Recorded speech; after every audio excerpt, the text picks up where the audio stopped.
Hello hello మీ అందరికి కూడా మన ప్రభువు రక్షకుడైనటువంటి యేసుక్రీస్తు వారి శ్రేష్టమైనటువంటి నామంలో నా హృదయపూర్వకమైనటువంటి వందనాలు తెలియజేస్తున్నాను. ఈరోజు చాలా సంతోషంగా ఉంది. రాబోయేటువంటి రోజుల్లో గొప్ప మార్పు చూస్తామేమో అనేటువంటి శుభ సంకేతాలు అనేటువంటివి వీస్తూ ఉన్నాయి. నిజంగా 2 సంవత్సరాలు అసలు ఏమైందో కూడా తెలియదు. ఈ కరోనా మూలాన ఏమైందో కూడా తెలియదు. 2 సంవత్సరాలు ఎలా గడిచిపోతున్నాయో కూడా అర్థం కాలేదు. అంతేకాకుండా ఈ 2 సంవత్సరాలు గడిచిపోయినాయి అనుకునే లోపలే మళ్ళీ ఇమీడియట్గా ఒమిక్రాన్ అన్నాడు. మరి ఇది చేయి దాటిపోతే అంటే ఊహించని రీతిలో కనుక ఇది కనుక చోటు చేసుకుంటే రాబోయేటువంటి 2-3 నెలల్లో విపత్కరమైనటువంటి పరిస్థితులు మనం చూస్తాం. మరి దేవుని కృపను బట్టి మనందరం కూడా మరి క్షేమంగా ఉంటామని, మన అందరికి కూడా మేలు జరుగుతుందనే కాంక్షిస్తూ రాబోయేటువంటి రోజుల్లో మనందరం కూడా కలిసి మన క్రైస్తవ సమాజం మీద గొప్ప ప్రభావం చూపేటువంటి ప్రభావశీలుగా మనందరం కూడా ఎదగాలని నేను మనస్ఫూర్తిగా కోరుకుంటున్నాను. ఈరోజు మనం ఏదైతే నీళ్లు పోసి, ఏదైతే విత్తనం జల్లి, ఏదైతే నీరు పోసి మనం సిద్ధపరుస్తున్నామో అది రాబోయేటువంటి రోజుల్లో గొప్ప ఫలాలను ఫలించడానికి నాందిగా ఉండబోతుంది. కనుక మనం చేసేటువంటి పనిని మరి అలసటతోనూ లేకపోతే అరే నేను తిన్న కదా అనేటువంటి దురుద్దేశంతోనూ మనం విస్మరించకుండా మన వంతుగా మనం చేయాల్సినటువంటి వాటిని బాధ్యతాయుతంగా చేస్తూ భావితరాలకి మంచి బాట వేయాలని చెప్పేసి నేను మీ అందరినీ కూడా ప్రభు పేరిట హెచ్చరిస్తున్నాను. అయితే ఈ 2 రోజులు కూడా మనము ఇక్కడ చిలకలూరుపేటలో సమయాన్ని వెచ్చించబోతూ ఉన్నాం. అయితే నన్ను ఈరోజు అడిగినటువంటి అంశం ఏమిటంటే మమ్మల్ని విశ్వాస విషయంలో బలపరిచేటువంటి విషయాలు ఏమన్నా మాట్లాడండి అని అడుగుతుంది.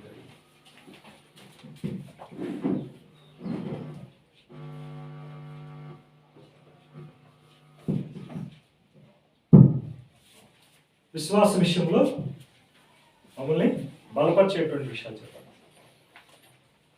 అంతేకాకుండా రేపు వచ్చేసేసి కొంత కీలకమైనటువంటి అంశాన్ని మనం మాట్లాడుకుంటాం. ఏంటంటే ఒకవేళ మరి మీరు నరకం అనేటువంటి అంశాన్ని మరి అది లేదు అనే మాట మాట్లాడుతున్నారు. మరి అలాంటప్పుడు నేను ఒక వ్యక్తిని రక్షించడం వెనుక ఉన్నటువంటి ఆంతర్యం ఏంటి, ఉద్దేశం ఏమిటి అనేటువంటి విషయాన్ని మనం చూద్దాం. అయితే కొంత ఇది ప్రిలిమినరీగా ఉంటుంది కాబట్టి మరి తెలిసినటువంటి వాళ్ళు కొంత సమయం పాటిస్తూ కొద్దిగా అనుసరించాల్సిందిగా, సహకరించాల్సిందిగా నేను మనం చేస్తున్నాను. నేను ఎప్పుడు కూడా ఒక వచనాన్ని పదే పదే ప్రస్తావన చేస్తూ ఉంటాను. కొన్ని ప్రత్యేకమైనటువంటి సందర్భాల్లో మరి ఆ మాటను మనం చూస్తూ కొద్దిగా మనం ముందుకు వెళ్ళేటువంటి ప్రయత్నం మనం చేద్దాం. సంఖ్యాకాండం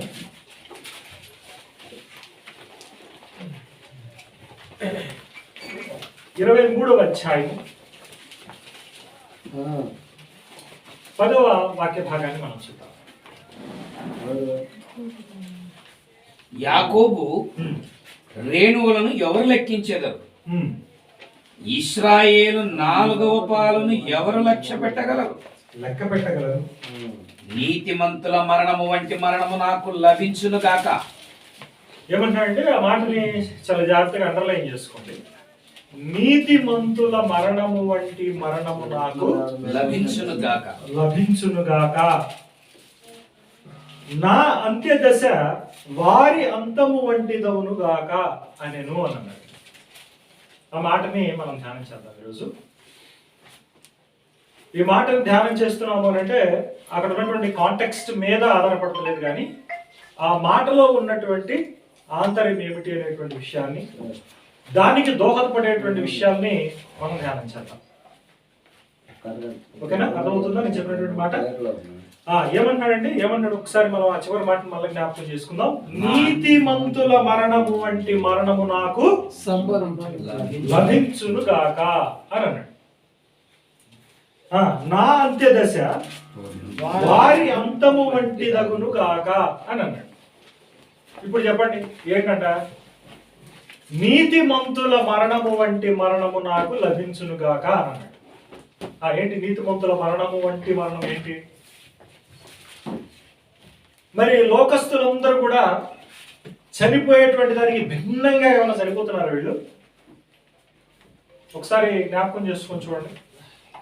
లోకస్తులు పోవు మార్గానికి భిన్నంగా వీరు చనిపోతున్నారా? ఎలా చనిపోతున్నారు?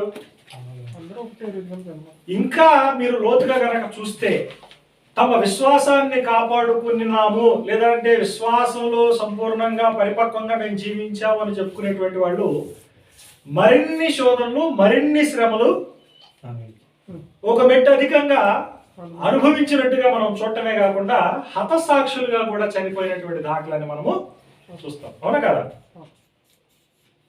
ప్రభు వారి శిష్యుల్లో చూడండి, ఎవరు జస్ట్ ఒకళ్ళిద్దరు తీసి పక్కన పెడితే రెస్ట్ ఆఫ్ ది అపోస్టల్స్ అందరూ కూడా ఎలా చనిపోయారు? యోహాన్ గారిని తీసి పక్కన పెడితే అందరూ ఆల్మోస్ట్ అందరూ కూడా హతసాక్షులే. శిరశ్ఛేదనం గాయించబడ్డారు, తలకిందులుగా సిలువ వేయబడ్డారు. తోమానైతే ఇప్పటికీ రిలిక్స్ ఉన్నాయి అక్కడ మనకి. రిలిక్స్ అంటే ఆయన యొక్క శేషాలు ఉన్నాయి, అవశేషాలు. ఎముకలో కొన్ని భాగాలను తీసుకొచ్చి ఇక్కడ పెట్టామంటారు. అది ఎంతవరకు నిజం అనేటువంటి మనకు తెలియదు, కానీ మనం చెన్నైలో మనం చూస్తాం. అక్కడ కొన్ని చిత్రపటాలు కూడా మనకి గీయబడి ఉంటాయి. ఆయన పరిచయం చేస్తూ ఉన్నప్పుడు కొంతమంది ఉన్మాదులు ఆయన్ని బరిసెతో పొడిచి చంపినట్లుగా, అక్కడ నుంచి ఆయన నడుచుకుంటూ వేరే ప్రాంతానికి వచ్చి చనిపోయినట్లుగా అక్కడ ఇక్కడ మెమోరియల్స్ అనేటువంటివి ఏర్పాటు చేయడం జరిగింది. సరే, ఏదైనప్పటికీ కావాలి, ఇక్కడ భక్తులైనటువంటి వాళ్ళు లేదా నీతిమంతులైనటువంటి వాళ్ళు చనిపోయినటువంటి వైనాన్ని కనుక మనం చూస్తే ఎలా ఉంది? అందరూ చనిపోయేటువంటి రీతికి భిన్నంగా చనిపోయినట్టు కనబడుతున్నప్పటికీ కూడా ఎలాంటి భిన్నత్వం కనబడుతుంది? జనరల్ గా వీళ్ళకన్నా కూడా దారుణంగా వీళ్ళు చనిపోయినట్టుగా కనబడుతుంది. మరి ఇక్కడ ఈ బిలాము అనేటువంటి ప్రవక్త ఈ కోరిక కోరటంలో ఉన్నటువంటి ఆంతర్యం ఏమై ఉంటుంది? ఒకసారి ఆలోచించి చూడండి కదా. ఇప్పుడు ఏమంటాడు? అక్కడ మాట్లాడుతున్నటువంటి వ్యక్తి ఎవరండి? అక్కడ మాటలు ప్రవచిస్తున్నటువంటి వ్యక్తి ఎవరు? బిలాము, ప్రవక్త అయినటువంటి బిలాము.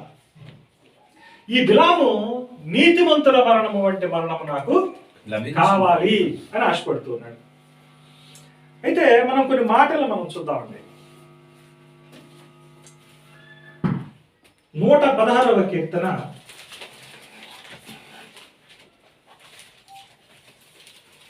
15వ వాక్య భాగాన్ని మనం చూద్దాం.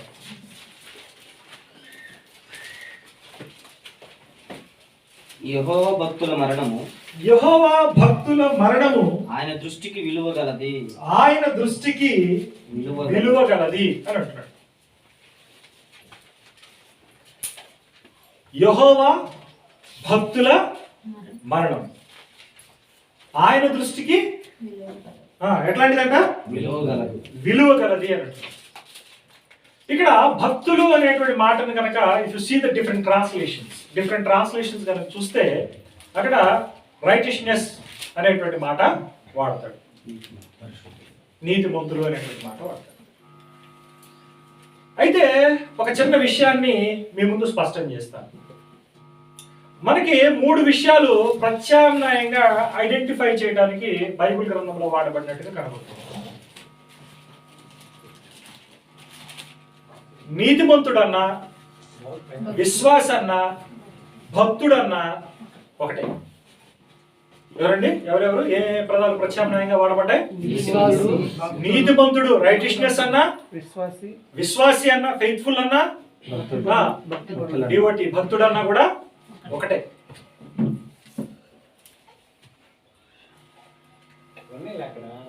ఏంటి కనెక్షన్ అనేటువంటిది ఏంటి కూడా మనం చూద్దాం. ఎట్లా ఉంటుంది కనెక్షన్ అనేటువంటి విషయాన్ని కూడా మనం చూద్దాం. ఇక్కడ యెహోవా భక్తుల మరణము ఆయన దృష్టికి విలువగలిగింది లేదా విలువ కలిగింది అని అన్నప్పుడు మనం ఎట్లా అర్థం చేసుకోవాలి? చాలా మంది జ్ఞాపకార్థ కూడికల్లో ఈ మాటని ప్రస్తావించి దాటిపోతూ ఉంటారు. అయితే ఎవరు కూడా దీని యొక్క అర్థాన్ని స్పృశిస్తున్నటువంటి సందేశాన్ని నేనైతే వినలేదు. మీరు ఏమైనా వింటే నాకు ఏమైనా చెప్పండి చూద్దాం. ఏమన్నాడండి? భక్తుల మరణం అనేటువంటిది యెహోవా దృష్టికి విలువ కలిగింది. ఎట్లా విలువ కలిగింది? అందరూ హార్ట్ అటాక్ తోనో లేకపోతే వృద్ధాప్యంతోనో లేకపోతే వగేరా వగేరా ఇంట్లో తలుపు వేసుకుని చనిపోతే వీళ్ళేమో హింసల ద్వారా, శ్రమల ద్వారా, యాతనల ద్వారా బాధించబడుతూ చనిపోతున్నారు అనుకున్నాం. అంటే ఇది ఆయన వాళ్ళకి ఇచ్చేటువంటి విలువని అర్థం చేసుకోవాలా? ఎలా అర్థం చేసుకోవాలి మరి? ఏమండి, ఎలా అర్థం చేసుకోవాలి దాన్ని? దీనికి నేను ఒక ఉదాహరణ చెప్తాను చూడండి మీకు. అంటే మనం చాలా క్యాజువల్గా చాలా విషయాలను కవర్ చేసుకుంటాం కాబట్టి మరి అంత సస్పెన్స్ లేకపోతే మరి అంత థ్రిల్లింగ్ లేకుండా ఎక్కడికక్కడ మీకు ఎడ్యుకేటివ్గా ఉండే విధంగా నేను దీన్ని తీసుకెళ్తుంటాను. ఈ మధ్యకాలంలో మీరు కనుక గమనిస్తే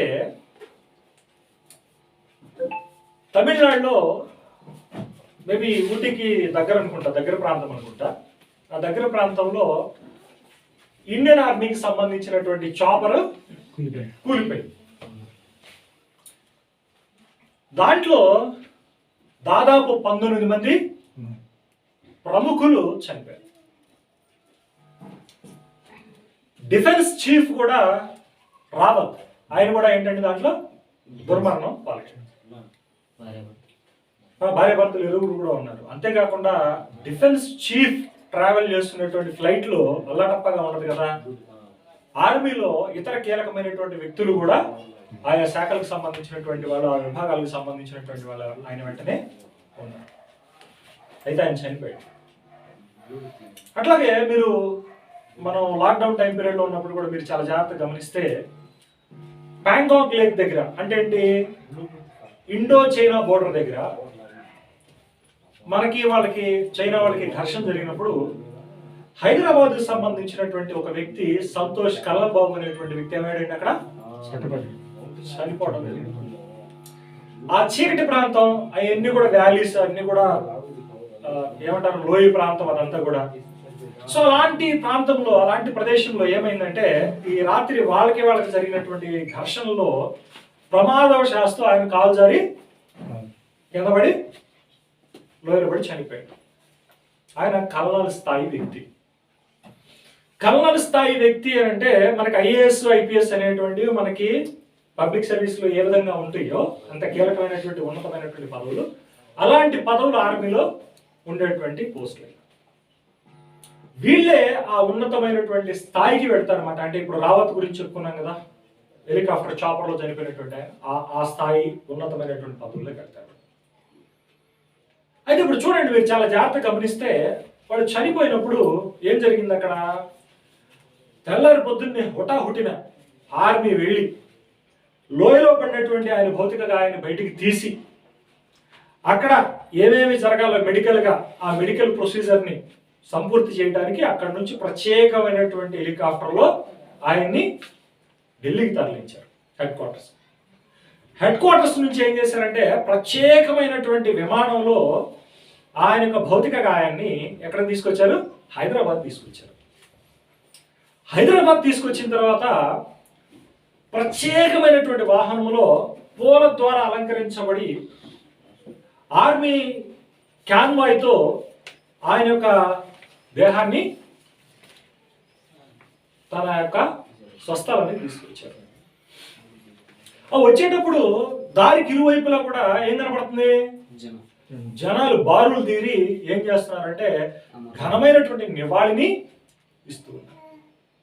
బా, ఎవరండి వీరుడు, భారతదేశం కోసం ఆయన చనిపోయాడంట, ప్రాణాలు విడిచాడంట, ఎంత గొప్పవాడండి, బా కొడుకునెట్టాంటి కంటే చాలండి, దేశం గర్వించదగినటువంటి కుమారుడు అనుకొని ప్రేరణ పొందేటువంటి వాళ్ళని కూడా మనం ఎంతమంది చూస్తాం. తీసుకొచ్చిన తర్వాత ఆయన భౌతిక గాయాన్ని అక్కడ బల్ల మీద పెట్టారు. బల్ల మీద పెట్టినప్పుడు చూస్తే ఆ పేటికలో కనుక మనం చూస్తే ఆ పేటిక మీద త్రివర్ణ పతాకం అనేటువంటిది పరిచుందండి. ఏంటి? త్రివర్ణ పతాకం, మన జాతీయ జెండా ఆయన యొక్క దేహం మీద కప్పబడి ఉంది. దాన్ని తీశారు. తీసేయడానికి ఉన్నతాధికారులు వచ్చి అందరూ కూడా ఏం చేశారు? ఆయనకి ఏం చేశారు? ఘనమైనటువంటి నివాళి అర్పించారు. వాళ్ళ యొక్క సాంప్రదాయాల ప్రకారం ఆ దేహాన్ని ఖననం చేయడం కానీ పూడ్చడం కానీ జరిగేటప్పుడు జవాన్లందరూ కూడా ఏం చేశారంటే ఇన్ని రౌండ్లు అని చెప్పేసి కాల్పులతో నివాళి అర్పించినట్లుగా మనం చూస్తున్నాం. ఏంటండి ఇది? చాలా మంది చనిపోతారు కదా, మరి ఇట్లా జరగదు ఎందుకని అందరికీ?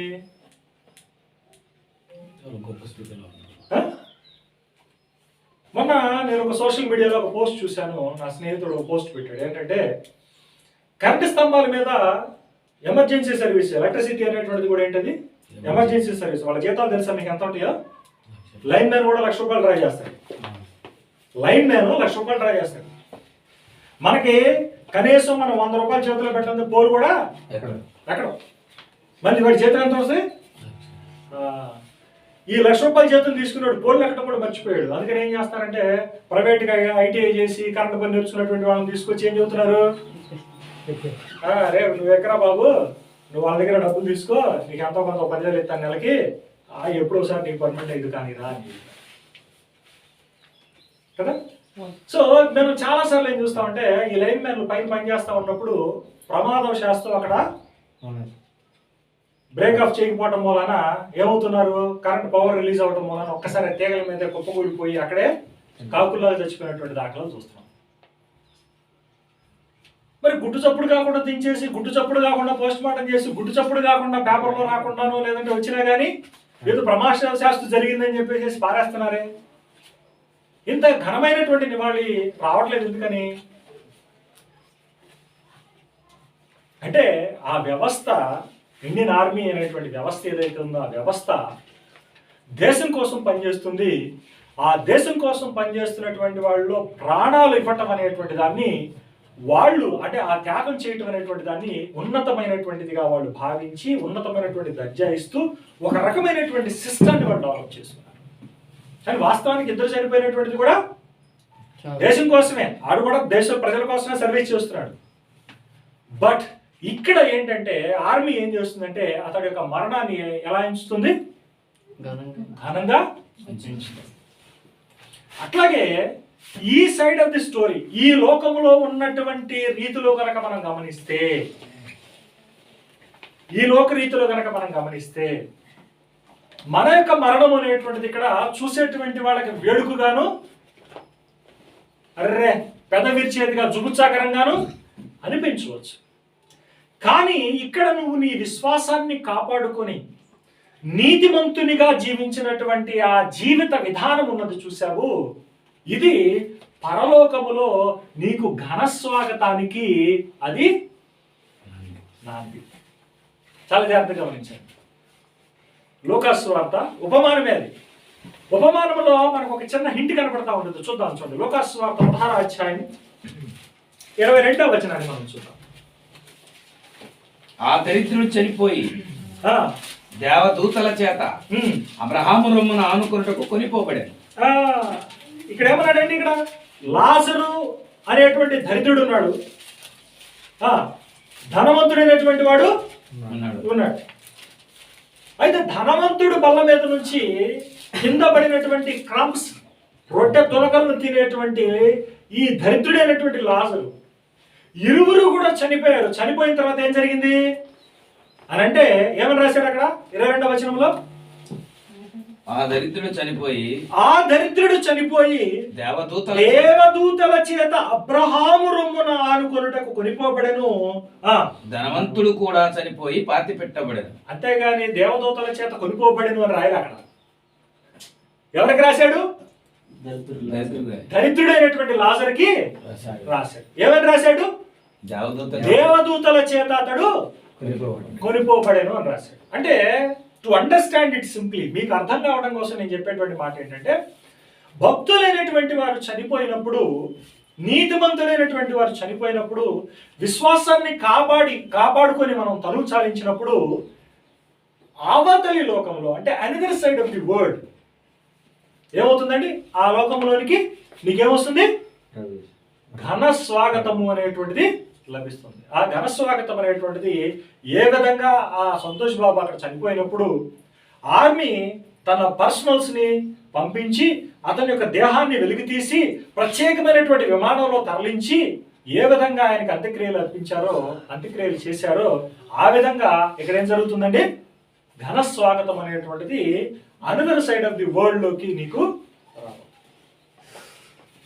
ఈ సెన్స్ అనేటువంటిది చాలా మందికి ఉండదు. ఈ సెన్స్ అనేటువంటిది చాలా మందికి ఉండదు. ఈ అండర్స్టాండింగ్ అనేటువంటిది కూడా చాలా మందికి కూడా లేకపోవడం అనేటువంటిది కూడా చాలా విచారకరం. ఈ అనదర్ సైడ్ ఆఫ్ ది స్టోరీని మనం చాలా జాగ్రత్తగా కనుక చెప్పగలిగితే ఎవరైనా సరే విశ్వాసం కాపాడుకునేటువంటి విషయంలో కానివ్వండి, వాళ్ళకి ఆ టైంలో వచ్చేటువంటి ఈ పెర్లస్ సిచ్యువేషన్స్ అంటారు, అంటే ఏంటి, జుగుత్సాకరమైనటువంటి పరిస్థితులు కానీ అధిగమించేటువంటి నిరీక్షణ అనేటువంటిది వాళ్ళల్లో పెంపొందుతుంది. కనుకనే ఈ విషయం చెప్పడం జరిగింది. కాబట్టి భక్తుల యొక్క మరణం అనేటువంటిది ఏంటంట, దేవుని దృష్టికి విలువ కలిగింది. ఎందుకు విలువ కలిగింది అంటే నీవు ఆయన యొక్క భక్తుడి, అంటే you are his image bearers. Image bearer అంటారు, స్వరూపధారి. ఈ స్వరూపధారి పక్వమైనటువంటి జీవితాన్ని, సంపూర్ణమైనటువంటి జీవితాన్ని జీవించినప్పుడు అతడు ఏమవుతున్నాడంటే అక్కడికి ఘన స్వాగతముతో రిసీవ్ చేసుకోబడతాడు.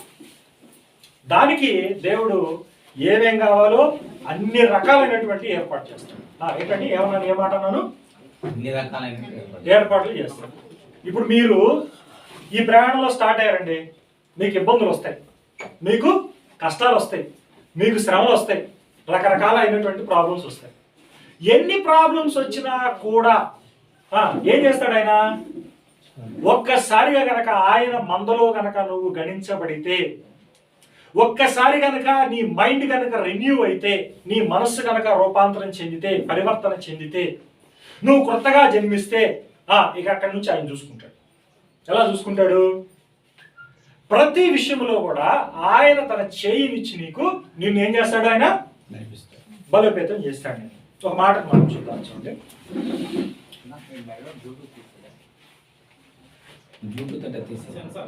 ఓకే, ఇది వాయిస్ రిఫ్లెక్ట్ వస్తుంది. కీర్తనల గ్రంథము 73వ కీర్తన చూడండి.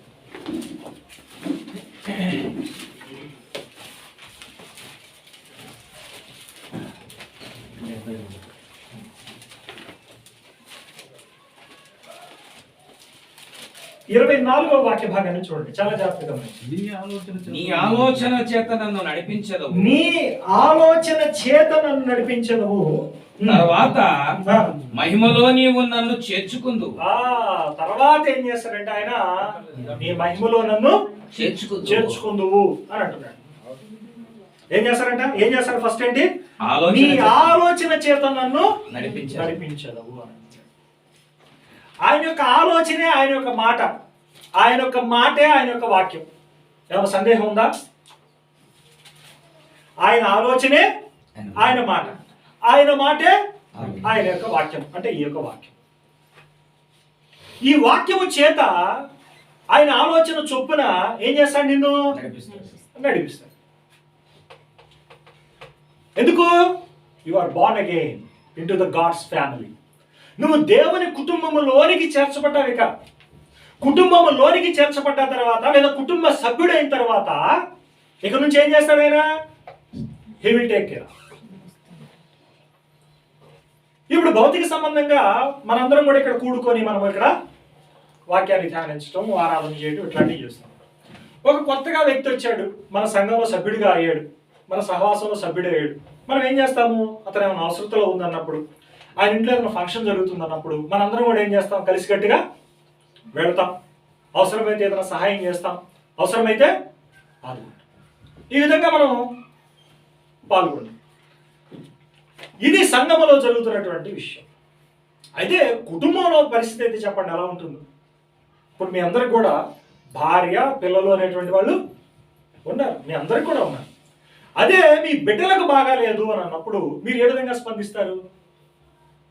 ఏ విధంగా మీరు కలత చెందుతారు? ఎంత తీవ్రమైనటువంటి స్థాయిలో మీరు చేసేటువంటి పనులు ఉంటాయి వారి కోసం, మీరు ఎంత శ్రమిస్తారు అనేది కుటుంబంలో చూసుకోండి. ఇంకా ఇంటెన్సిఫైయింగ్గా ఉంటుంది, అంటే ఇంకా లోతుగా ఉంటుంది. ఇప్పుడు మనం ఏంటయ్యా అంటే వీఆర్ ది గాడ్స్ ఫ్యామిలీ, మనం దేవుని యొక్క కుటుంబం. మనం ఈ కుటుంబంలో తండ్రి ఏం చేస్తున్నాడు అని అంటే నీ యొక్క అవసరాలు ఏంటి, నీకేం కావాలి అనేటువంటి విషయాల్ని ఏం చేస్తాడు ఆయన? He will take care of. ఆయన తీసుకుంటాడు. ఆయన తీసుకొని నీకేం చేస్తాడు? నిన్ను నడిపించుకుంటూ పోతాడు. నువ్వు పడితే ఏం చేస్తాడు? నిన్ను లేవనెత్తాడు. గొప్ప విషయం ఏంటంటే నీలో విశ్వాసం పెంపొందించడానికి కావలసినటువంటి ఆధారాన్ని కూడా ఆయన దయచేస్తాడు. ఏం చేస్తాడండి? ఒకనొక సందర్భంలో ఏం జరుగుతుందో చూద్దాం. చూడండి, లూకాసు వార్త 17వ అధ్యాయం 5వ వచనం చూడండి ఒకసారి.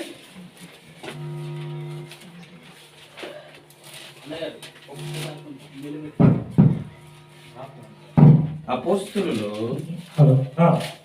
మా విశ్వాసం వృద్ధి పొందించుమని ప్రభువుతో చెప్పగా ఏమన్నాడండి?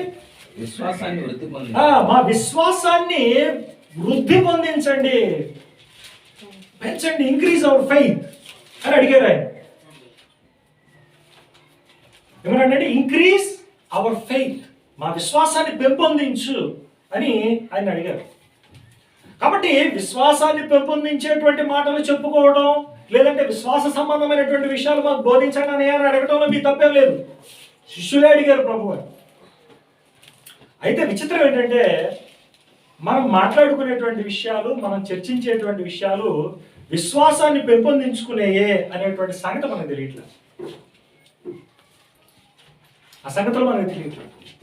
దానికి ఉండేటువంటి కనెక్షన్ ఏంటి అనేటువంటి విషయాన్ని కూడా నేను చెప్తాను. ఎందుకు కనెక్షన్ ఉంటుంది అని. పౌలు ఒక మాట అంటాడండి, చూద్దాం. చూడండి, 1 కొరింథీ 2వ అధ్యాయము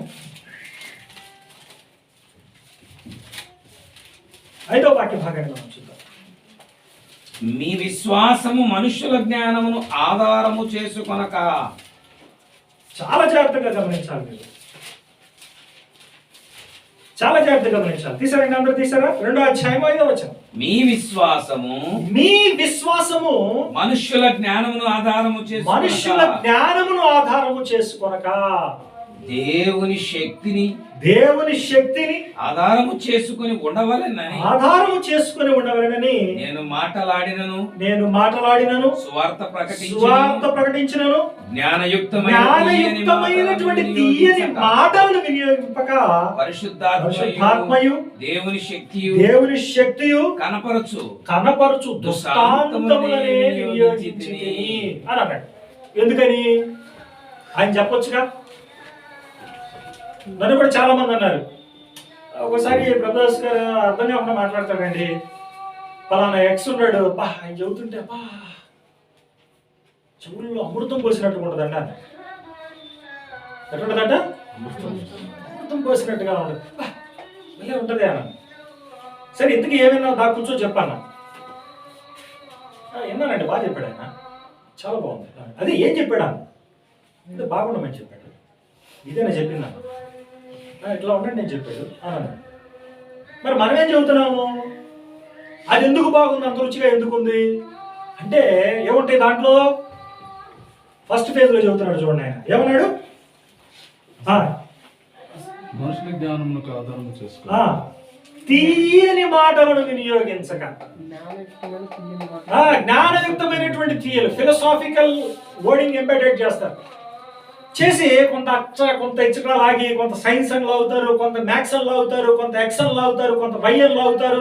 లాగి ఏం చేస్తారు? ఆ ప్రసంగాన్ని అందంగా ఆకర్షణీయమైనటువంటి లడ్డూలాగా, అన్నమయ్య లడ్డు అంటారు తెలుసా? ఎప్పుడన్నా చూసారా? స్వీట్ షాప్ లో అట్ట తయారు చేస్తారు. కిస్మిస్ ఉంటుంది, జీడిపప్పు ఉంటుంది, క్రిస్టల్ ఉంటుంది, తర్వాత బూందీ ఉంటుంది, దాంట్లో అద్భుతంగా ఉంటుంది. అట్లా చేస్తారు. పౌలుకి తెలియదా ఏంటి? పౌలుకి తెలియదా ఏంటి? పౌలు ఫిలసాఫీని అర్థం చేసుకోవడానికి జనాలు సస్తన్నారు ఇప్పుడు తెలుసా? పౌలు చెప్పేటువంటి మాటలనే డీకోడ్ చేయలేక క్రైస్తవ లోకం కొట్టుకులాడతాం. కొంతమంది అభిప్రాయం ఏంటి తెలుసా? అసలు క్రైస్తవ్యానికి మూల విరాటే యేసుని దేవుడిగాను, యేసు ప్రభు అనేటువంటి ఒక ఉద్యమాన్ని, లేదా క్రైస్తవ్యం అనేటువంటి దాన్ని ఆజుడే పౌలే బాబు, పౌలు లేకపోతే అసలు క్రైస్తవ్యం లేదు అనేటువంటి పండితులు చాలా మంది ఉన్నారు. విచారకరమైనటువంటి సంగతి ఏంటంటే యేసు బోధలకి పౌలు యొక్క బోధలకి మధ్యలో సమన్వయాన్ని చూడలేకపోవడం. అది ఎప్పుడన్నా హయ్యర్ లెవెల్, అది ఎప్పుడన్నా మనం చూడవచ్చు. ఇది హై లెవెల్ కాంట్రవర్సీ. అంటే చూడండి, మీరు ఇక్కడ గమనించండి, పౌలు అర్థం కావట్లా. మీరు ఏం చేస్తారంటే గూగుల్లో ఫిలసాఫికల్గా వరల్డ్ ఇంపాక్ట్ చేసినటువంటి వాడు, ప్రపంచాన్ని ప్రభావితం చేసినటువంటి తత్వ జ్ఞానులు, మేధావులు ఎవరు అని ఎతకండి. మీరు ఎదిగితే ఫస్ట్ 5 పౌలు పేరు ఉంది. ఆయన తత్వజ్ఞానమే కాదు, ఆయన మనకి ఎట్లా తెలుసు? మనకైనా గ్రంథం పరంగా తెలుసు. పౌలు ఎలా తెలుసు మనకి? అపోస్తలుడిగా తెలుసు మనకి. కానీ బాహ్య లోకం ఏ విధంగా గమనిస్తుందో తెలుసు? ఆయన్ని గొప్ప తత్వజ్ఞానిగా, ఫిలసాఫికల్ ఐడియాస్ ఉన్నాయని అని అంటే. ఆయన యూదుల్లో కానివ్వండి, గ్రీక్ లాంగ్వేజ్లో కానివ్వండి, దాంట్లో ఉన్నటువంటి ఫిలసాఫికల్ ఐడియాస్ ఏవైతే ఉన్నాయో, హీబ్రూ కానీ యాజ్ వెల్ యాజ్ గ్రీక్ కానీ, వాటిలో నిష్ణాతుడు. ఆయన ప్రయోగించినటువంటి పదజాలం కానీ, ఆయన వాడినటువంటి ఆంథ్రపాలజికల్ టర్మ్స్ కానీ మామూలుగా కాదు. అవి అర్థం కాక జుట్టు పీక్కుంటున్నారు ఇప్పుడు. అందుకనే పౌలు రాసినటువంటి కొన్ని సందర్భాల్లో వ్యాఖ్యానం చేయడం చాలా కష్టం. మీకు ఉదాహరణకి నేను చూశాను, నేను నా కళ్ళారా, నా చేతులారా నేను వెతికాను. ఏంటో తెలుసా? పౌలు రోమిలకు రాసిన పత్రిక రాశారు. దాంట్లో 9 నుంచి 11 అధ్యాయాల మీద ఒక్క వచనాన్ని కూడా మింగకుండా సంపూర్ణమైనటువంటి వ్యాఖ్యానం ఇచ్చినటువంటి బైబిల్ పండితుడిని నేను చూడాల. మీకు ఏమైనా తెలిస్తే నాకు ఫోన్ చేసి చెప్పండి. ఎంత బోల్డ్గా చెప్తున్నాను చూడండి. ఏంటంటే 9 నుంచి 11 అధ్యాయాల మీద ఒక్క వచనాన్ని కూడా విడిచిపెట్టకుండా సంపూర్ణమైనటువంటి వ్యాఖ్యానాన్ని ఇచ్చినటువంటి పండితుడు ఇంతవరకు లేదు. ఏదో ఒక వచనం దగ్గరికి వచ్చేసరికి ఎగిరి అట్ట కొంతేస్తాడు. 2 వచనాలని ఇలాంటిదిలే అని ఏదో ఒక సరళంగా ఒక మాట వాడేసి దాటేసి వెళ్ళిపోతాడు. దట్ ఈస్ పౌలు. అలాంటి పౌలు అలాంటి. మరి అలాంటి వ్యక్తి ఈ కాంటెక్స్ట్లో ఎంత సరళంగా మాట్లాడుతున్నాడు. మిమ్మల్ని ప్రభావితం చేసేవి, మిమ్మల్ని ప్రభావితం చేయాల్సినవి ఎయ్యి అక్కడ రాశాను. చూడండి, ఏంటి ఏ ప్రభావితం చేయాలి మిమ్మల్ని? దేవుడు కనపరిచేటువంటి. చూడండి అక్కడ ఏమంటాడు చూడండి. దేవుని శక్తి, పరిశుద్ధాత్మయు దేవుని శక్తియు కనపరుచు దుష్టాంతములనే వినియోగించితిని అన్నాడు. That's why he primarily relied on the typological significance of the Bible. అంటే దుష్టాంతంగా టైపోలాజికల్ గా మాట్లాడాడు. చూడండి, ఉదాహరణకి 1 కొరింథీ 10వ అధ్యాయం చూడండి. అక్కడ 10వ అధ్యాయం చూడండి. అక్కడ కొన్ని వచనాలను కొద్దిగా చదువుకుంటూ పోండి. ఈ సంగతులు దృష్టాంతములుగా మొదటి నుంచి చదువుకుంటూ. సహోదరులారా, ఈ సంగతి మీకు తెలియకుండా నాకు ఇష్టం ఈ సంగతి మీకు తెలియకుండా నాకు ఇష్టం లేదు. అదేదనగా మన పితరులందరూ మేఘము కింద నుండి వారందరూ సముద్రములో నడిచిపోయి అందరూ మోషేను బట్టి మేఘములోను సముద్రములోను బాప్తిస్మం పొందిరి. అందరూ ఆత్మ సంబంధమైన ఒకే ఆహారమును భుజించితిరి. అందరూ ఆత్మ సంబంధమైన ఒకే పానీయమును పానము చేసిరి. ఏలయనగా తమ్మును వెంబడించిన ఆత్మ సంబంధమైన బండలోనిది తాగిరి. ఆ బండ క్రీస్తు అయితే వారిలో ఎక్కువ మంది దేవునికి ఇష్టలుగా ఉండకపోయిరు కనుక అరణ్యములో సంహరించబడిరి. వారు ఆశించిన ప్రకారము మనము చెడ్డ వాటిని ఆశించకుండానట్లు ఈ సంగతులు మనకు డాష్ దృష్టాంతములు అంటే టైపాలజీ, మాదిరి, ఛాయ. అది మాదిరి, ఇది నిజస్వరూపము అనేటువంటి అండర్స్టాండింగ్ తో డీపర్ అంటే మనిషిని గ్రంథము లోనికి చొచ్చుకునేటువంటి విధంగా పురికొల్పాడు. కానీ ఆలోచన సరళని పైపైన చెప్పి పక్క నుంచి తీసుకుపోయేటట్టుగా చేయలే. రియల్ ఎస్టేట్ వాళ్ళు ఎప్పుడన్నా చూసారు మీరు? రియల్ ఎస్టేట్ వాళ్ళు ఎవరన్నా చూడండి, ప్లాన్ తీసుకొస్తారు, బ్రోచర్ తీసుకొస్తారు. ఎటువంటి బ్రోచర్? అసలు కాస్ట్లీ పేపర్, అట్ట, కలరు, ఫుల్ క్వాలిటీ దాని మీద ఉంటది. ఎయిర్పోర్ట్ 6 కిలోమీటర్లు, రైల్వే స్టేషన్ 12 కిలోమీటర్లు, పక్కనే ఐటీ పార్క్ పక్కనే పెద్ద చెరువు, పక్కన అసలు ఏముంటది. తర్వాత ప్లాన్ వేసింది ఎట్టుంటది, అద్భుతంగా ఉంటది. చిన్న చూడంగానే ఇటు పందులు కనపడతాయి, అటు కుక్కలు కనపడతాయి, ఇటు ఏం కనపడవు, అవన్నీ నిర్జీవమైనటువంటి ప్రాంతంగా కదా. రియాలిటీ ఎట్లా ఉంటుంది అట్లా. సో ఈ ఫిలసాఫికల్ వగేరా వగేరా వగేరా తీసుకొచ్చి నువ్వు ఇక్కడ స్పిరిచువల్ థింగ్స్ చెప్పాలి అని అంటే అంత సపోర్ట్ రాదు. కాబట్టి స్పిరిచువల్ థింగ్స్ ఎప్పుడు కూడా స్పిరిచువల్ వర్డింగ్తోనే దాన్ని ఎక్స్ప్లెయిన్ చేసుకుంటూ పోతే డీపర్ రియాలిటీలోకి మనం వెళ్ళడానికి ఛాన్స్ ఉంటుంది. అందుకనే చాలా మంది ఏంటంటే గ్రంథానికి కనెక్ట్ అవ్వలేకపోతున్నారు. This is the fundamental failure I see or I saw. ఏంటంటే ఎందుకు జనాల్లో గ్రంథంలో ఒక ప్రేరణ రావట్లేదు, కొన్ని టైం పీరియడ్లో వాళ్ళు ఎందుకు స్లైడ్ అయి పక్కకి వెళ్ళిపోతున్నారు, విశ్వాస భ్రష్టులు అవుతున్నారు అని ఆలోచిస్తే వీళ్ళ ఫీడింగ్లోనే ఏమొచ్చింది తేడా? మాల్ న్యూట్రిషన్ వచ్చింది. మాల్ న్యూట్రిషన్ అంటే ఏంటి? పోషకాహార లోపం వచ్చింది. పిల్లలకి మనం పెంచుతున్నప్పుడు పోషకాహార లోపం జరిగింది అనుకోండి, సరైనటువంటి అన్నము సరైనటువంటి మోతాదులో సరైనటువంటి పోషణ కనుక వాళ్ళు లభించలేదు అనుకోండి, వాళ్ళు ఎలా ఎదుగుతారు? పాండు రోగం వచ్చింది, బలపాలు తింటా ఉంటారు, మట్టి తింటా ఉంటారు, జుట్టు తింటా ఉంటారు, డొక్కలు ఎండుకుపోయి బయటపడతా ఉంటాయి, వెముకలు బయటపడతా ఉంటాయి, ఒకడ ఈ చివరలన్నీ పగిలిపోయి ఉంటాయి, తెల్లగా పాలిపోయి ఉంటారు, జుట్టు రాలిపోయి ఉంటుంది, చూపు తగ్గిపోద్ది, వగేరా వగేరా. ఇవన్నీ కూడా ఏంటంటే మాల్ న్యూట్రిషన్ అంటారు. అంటే పోషకాహార లోపం. ఎందుకు వచ్చిందా నీకు పోషకాహార లోపం బ్రదరు? సరైనటువంటి సమపాళలో సమతుల్యముతో ఉన్నటువంటి ఆహారం నీకు లభించాలి, అంతేగా. కాబట్టి నువ్వు ఎదిగే కొందిని ఒక బలవంతుడిగా నువ్వు తీర్చి దిద్దపడాలా. నీలో బలం లేకపోవడానికి కారణం ఏంటి? సత్తు తగ్గడానికి, నువ్వు పనికి మళ్ళీ అవడానికి. అంటే ఏంటి? ఆడ ఆర్మీకి వెళ్తే పనికి వస్తాడా? సెలెక్ట్ అవుతాడా? కూర్చోగానే అలసిపోయా కానీ ఎక్కువ నడవలేకపోతున్నాం ప్రజలు. ఏంటి? ఎందుకని? లోపం, పోషకాహార లోపం.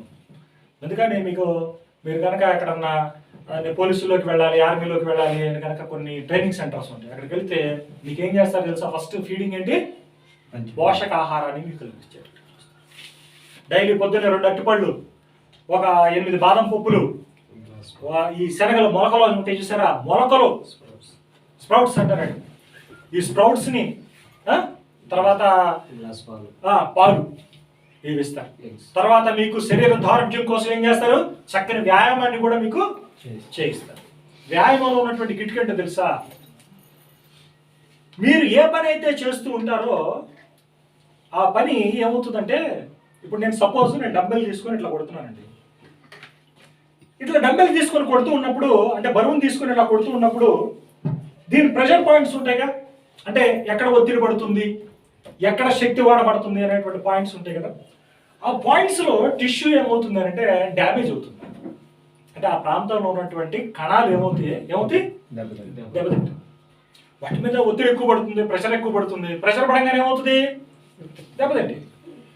దెబ్బతినగానే మనలో ఇక్కడ బ్రెయిన్లో ఒక సెన్సర్ కంట్రోలింగ్ సిస్టమ్ ఉంటుంది, సెంట్రల్ కంట్రోలింగ్ సిస్టమ్.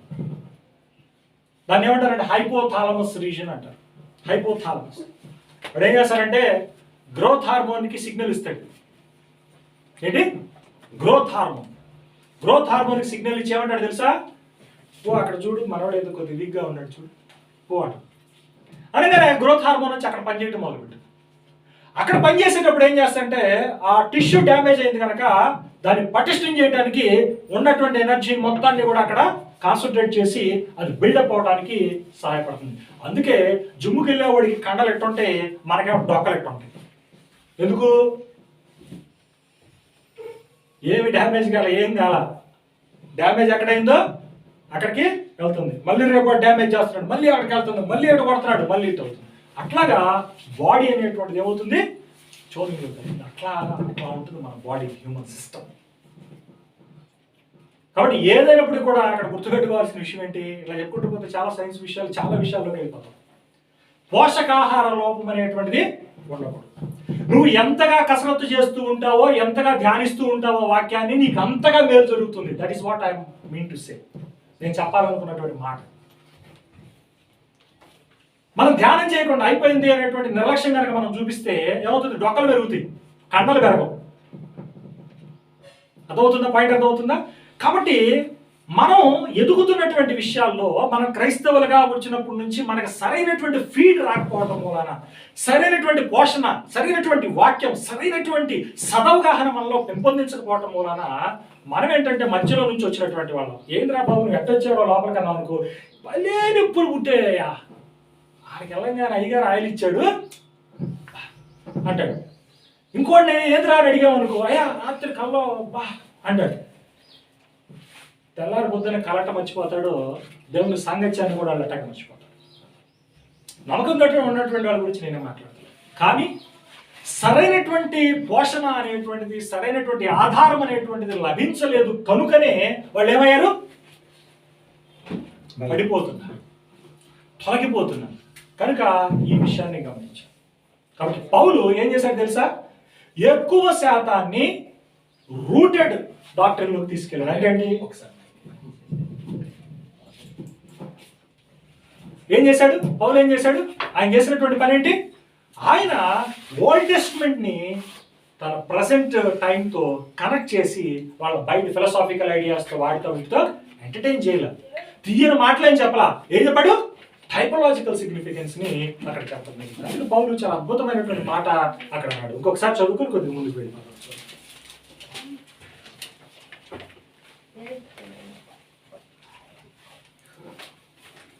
మీ విశ్వాసము మనుషుల జ్ఞానమును ఆధారం చేసుకొనక దేవుని శక్తిని ఆధారం చేసుకుని ఉండవలనని నేను మాట్లాడినను, సువార్త ప్రకటించినను, జ్ఞానయుక్తమైనటువంటి తీయని మాటలను వినియోగింపక పరిశుద్ధాత్మయు దేవుని శక్తియు కనపరచు దృష్టాంతములనే వినియోగించి తిని అని అన్నాడు. కాబట్టి దేవుడు చేసినటువంటి పనుల మీద ఇప్పుడు ఓల్డ్ టెస్ట్మెంట్ ఇందాక 10వ అధ్యాయంలో టైపాలజీ చూసుకొచ్చాం మనం, దృష్టాంతం చూసి. దృష్టాంతం చూసినప్పుడు అక్కడ ఏమంటున్నాడు? దేవుడు ఏ విధంగా నడిపించాడు, ఏ విధంగా వాళ్ళందరూ కలిసి ప్రయాణం చేసుకుంటూ వచ్చారో, ఏ విధంగా వాళ్ళు ఈ 40 years విల్డర్నెస్ జర్నీ ఏదైతే ఉందో, 40 సంవత్సరాల అరణ్య మార్గంలో ప్రయాణం చేసినటువంటి ప్రయాణ తీరుతలు ఏవైతే ఉన్నాయో వాటిని ఏం చేసుకొచ్చాడు అక్కడ ఆయన? కంపేర్ చేసుకొచ్చాడు. వాళ్ళకున్నటువంటి సిచ్యువేషన్కి సరిపోల్చేటువంటి ప్రయత్నం ఆయన చేసి వాళ్ళు ఏం చేశాడండి? కనెక్ట్ చేశాడు. అందుకనే వీరు చాలా సందర్భాల్లో దేవుడిని కూడా పరిచయం చేసేటప్పుడు ఏమంటాడు తెలుసా? అబ్రహాము దేవుడు, ఇస్సాకు దేవుడు, యాకోబు దేవుడు అని అంటాడు. అంటే ఏంటి? It is a way of connecting them to the roots, మూలాలకి అంటుకట్టడం. అంతేగాని చెదిరిపోయేటువంటి ఆలోచనలకి మనం కడితే బోర్లు ఏ విధంగా ఎగిరిపోతాయో, చేతుల్లో నుంచి దారం తెగిపోతే, గాలిపట్టం దిగిపోతే ఏ విధంగా అల్లాడిపోతూ ఉంటుందో ఆ విధంగా అందరూ కూడా ఏం చేస్తుంటారు? స్లాడిపోతూ ఉంటారు. అంతేకాకుండా హెబ్రీయులకు రాసినటువంటి పత్రిక మనం కనుక చూస్తే వాక్యం గురించి చెప్తూ ఏమన్నాడు అక్కడ? దాన్ని రెండంచుల ఎటువంటి ఖడ్గం కన్నా కూడా అది షార్ప్. ఏం చేస్తుందంటే ఎముకల్ని, కీళ్ళని, మూలుగులను డివైడ్స్ టు ద కోర్. కాబట్టి అంత బలమైనటువంటి వాక్యాన్ని అదే స్థాయిలో అదే విధంగా చెప్పాలి. అట్లా చెబితేనే మీలో విశ్వాసం అనేటువంటిది పెంపుతుంది.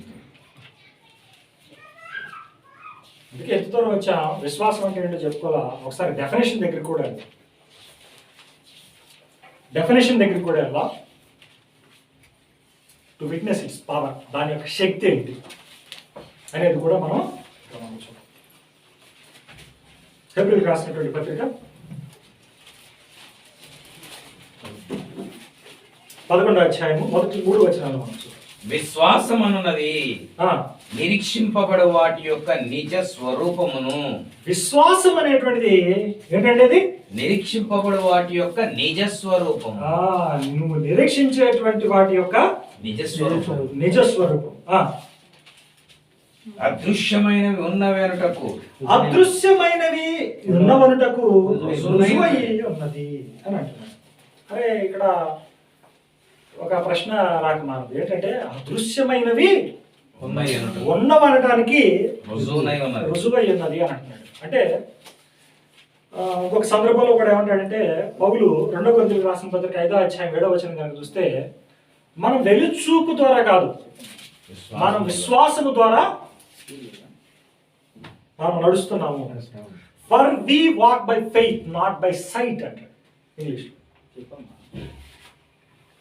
కదా. మనం పై పైన ఏదో చూస్తున్నటువంటి వాటిని బట్టి పోము. మనం ఎట్లా పోతున్నాము? విశ్వాసం. అన్సీన్, చూడటానికి వీలైనటువంటి విశ్వాసం నుంచి. ఎందుకని అట్లా అంటే అదృశ్యమైన ఏమంటున్నావు? నువ్వు అదృశ్యమైనటువంటి వాటిని ఎలా నమ్మగలుగుతున్నావు? ఏంటి దానికి సోర్స్ ఏంటి అంటే గాడ్ ఈజ్ ఇట్స్ సోర్స్. ఎవరండి దానికి ఆధారం? ఎవరు? దేవుడు. అందుకనే విశ్వాసానికి దేవునికి గ్రహింపుకి చాలా కనెక్షన్ కనపడతా ఉంటుంది. చూడండి అక్కడ చదివే అదృశ్యమైనవి యున్నవనుటకు రుజువై ఉన్నది, దానిని బట్టి పెద్దలు సాక్ష్యము పొందిరి. ప్రపంచములు అని అన్నాడు. చూడండి, ప్రపంచములు అన్నప్పుడు ఏజెస్ అన్నాడు, ఇక్కడ యుగములు అని అన్నాడు. చూడండి 4వ ఫుట్నోట్స్. యుగములు అనేటువంటివి దేవుని వాక్యము వలన అని అన్నాడు అక్కడ. దేవుని వాక్యము వలన నిర్మాణమై ఉన్నవని, అందును బట్టి దృశ్యమైనది కనబడెడు పదార్థములొచ్చే లేదని విశ్వాసము చేత డాష్ గ్రహించుకొనుచున్నాము అని. సో నువ్వు ఏదైతే చూస్తున్నావో చూస్తున్నటువంటిది అదృశ్యమైనటువంటి పదార్థాల చేత నిర్మాణమై ఉన్నది, దీనికి వెనకాల ఏదో ఉంది అనేటువంటి లోతుల్లోనికి వెళ్ళేటువంటి గ్రహింప శక్తి లేదా గ్రహింపు అనేటువంటిది ఏమిస్తుందో తెలుసా? విశ్వాసం అనేటువంటిది. ఈ విశ్వాసానికి ఆధారం ఏంటో తెలుసా? దేవుని యొక్క మాటలు. దేవుని యొక్క మాటలు అనేటువంటివి అల్లాటప్పా మాటలు కావు. తిమోతికి రాస్తున్నటువంటి పౌలు ఏమన్నాడంటే అక్కడ దైవావేశం వలన కలిగిన ప్రతి లేఖనము అని అన్నాడు. దైవావేశము అని అన్నప్పుడు తెలుగులో ఆవేశము కొద్దిగా it's not a proper translation, నాకు ఎందుకు సరి చేయలేదేమనిపించింది. దైవావేశము అని అన్నప్పుడు అఫినోస్టోస్ అన్నాడు. థియోస్ అంటే దేవుడు, అఫినోస్టోస్ అంటే ఏంటంటే బ్రెత్, ఊదిన, పలికిన అనేటువంటి అర్థం. అంటే దేవుడు పలికినటువంటి మాటలని వీళ్ళు ఏం చేశారండి? రాశారు. అందుకే రాయబడింది లేఖనం. కానీ పలికినటువంటి వాడు ఎవడు? కర్త ఎవరు అంటే దేవుడు. కాబట్టి దేవుని యొక్క మాటకు ఉన్నటువంటి శక్తి ఎలాంటిది అని అంటే, ఈ మాటలు కనుక నువ్వు నమ్మితే లోగుట్టు అనేటువంటిది నీకు బయలుపరచబడతావు. ఇది మనం గమనించాల్సినటువంటి మాట. ఏం తెలుస్తుంది? లోగుట్టు అనేటువంటిది తెలుస్తుంది. పరలోకం పోయి పరలోకం ఈ విధంగా ఉంటుంది అని డిస్క్రిప్షన్ ఇచ్చినటువంటి భక్తుడు ఎవరన్నా ఉన్నారా? కానీ ప్రతి వాడు కూడా ఏం మాట్లాడతాడు? చనిపోయిన తర్వాత నేను బ్రతుకుతాను, నేను పరలోకం వెళ్తాను, నేను దేవుని దగ్గర ఉంటాను అనేటువంటి దృఢమైనటువంటి మాటలు చెప్తారు. అదే నువ్వు హేతువాదినేమో లేదంటే ఇతరులు అడుగు, ఏమని చెబుతారు వాళ్ళు? ఎంజాయ్ చేయరా పిచ్చోడా, ఏం చేస్తా? ఎంజాయ్ చేయి, లైఫ్ ఎంజాయ్ చేయి. మన వర్మ ఉన్నాడు ఆర్జీవి, ఏమంటాడు? చనిపోయి నాకైతే అవసరం, నాకు ఈ లైఫ్ ఇన్ షార్ట్, ఈ 70 ఏళ్ళు 50 ఏళ్ళు నేను ఏం చేయాలి? దాన్ని సంపూర్ణంగా అనుభవించాలి. నాకు ఏది ఆనందం కలిగిస్తుంది? ఏడవద్దు, ఆడ చచ్చిపోయి వీడు చచ్చిపోయి చచ్చిపోయిన దగ్గరికి కూడా నేను ఏం చేయాలి? ఎంజాయ్ చేయాలి. ఎట్లా ఎంజాయ్ చేయాలంటే అట్లా ఎంజాయ్ చేస్తాను. అది definition of his life, because it is limited to his age. అంటే 60 ఏళ్ళు 70 ఏళ్ళకే పరిమితమైనటువంటి కాలం. తర్వాత ఏమైనా ఉంది అనేటువంటిది ఆయనకి నమ్మకం లేదు, ఆ గ్రహింపు లేదు. ఈ గ్రహింపు ఎట్ట వస్తుంది? విశ్వాసాన్ని బట్టి లేదా దేవుని యొక్క మాటలను బట్టి వస్తుంది. ఇది ఎట్లా ఉంది అంటే, సపోజ్ నేను మీటింగ్కి వచ్చాను, క్లాసులు అయిపోయి నేను ఇంటికి వెళుతున్నాను. ఇంటికి వెళ్ళగానే నాకు బయట వాసన వచ్చాను, మసాలా వాసన వస్తుంది. ఆ మసాలా వాసన ఉడుకుతున్నటువంటి పొయ్యి మీద ఉడుకుతున్నటువంటి ఆ వేడికి నాకు అర్థమైపోతుంది ఏంటి? అది చికెన్ కూర, అది వేపుడా, రొయ్య ఫ్రైయా, రొయ్యల కూర, లేకపోతే పుట్టగొక్కల కూర, మసాలా కదా. ఏంటి అనేది నాకేమవుతుంది? గ్రహింపుకి వచ్చేస్తుంది. అంటే నీ ఇంద్రియాలను ప్రభావితం చేసి యాక్టివేట్ చేస్తున్నటువంటి ఫ్యాక్టర్ ఏది ప్లే చేస్తుంది అంటే ఫెయిత్ ప్లే చేస్తుంది. ఏంటంటే ఆ భూమికను పోషిస్తుంది ఏంటి? విశ్వాసం.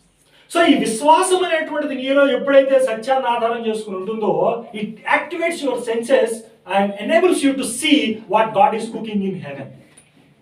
దేవుడు పరలోకంలో ఏం వండుతున్నాడు అనేటువంటి సంగతి నీకు ఎక్కడ తెలుస్తుంది? ఆ మాటని వినటాన్ని బట్టి then your senses get activated. అన్నమాట నోట్లో ఏమొస్తుంది? లాలాజలం, నోట్లో నీళ్లు పోతాయి, అంటే సెన్సెస్ యాక్టివేట్ అవుతుంది. అట్లాగా బికాస్ ఆఫ్ దట్ ఫెయిత్ మన సెన్సెస్ అనేటువంటివి ఏమవుతాయి? యాక్టివేట్ అవుతూ ఉంటాయి. సెన్సెస్ అనేవి యాక్టివేట్ అవుతూ ఉంటాయి. తర్వాత చూద్దాం, చూడండి కొద్దిగా ముందుకు వెళ్దాం. అక్కడ 4వ వచనం చూడండి. ఫిబ్రవరి 11:4. విశ్వాసమును బట్టి హేబేలు కయీను కంటే శ్రేష్టమైన బలి దేవునికి అర్పించాడు. దేవుడు అతని అర్పణలను గూర్చి సాక్ష్యం ఇచ్చినప్పుడు అతడు ఆ విశ్వాసమును బట్టి నీతిమంతుడని సాక్ష్యము పొందాడు. ఇక్కడ అతనిలో ఉన్నటువంటి ఫెయిత్ అతన్ని ఏ విధంగా యాక్టివేట్ చేసింది అని అంటే, దేవునికి అనుకూలంగా దేవునికి సమ్మతంగా ఉండేటువంటి అర్పణ తీసుకురావడానికి అది పురుకొల్పింది. దానికి ఫెయిత్ అనేటువంటిది రోల్ ప్లే చేసింది, భూమికను పోషించింది అనే విషయాన్ని చెప్పారు. అయితే అందరితో అయిపోదా. నాకు ఇంకొక అద్భుతమైనటువంటి మాట, నచ్చిన మాట ఉంది అక్కడ, అది చూద్దాం. చూడండి.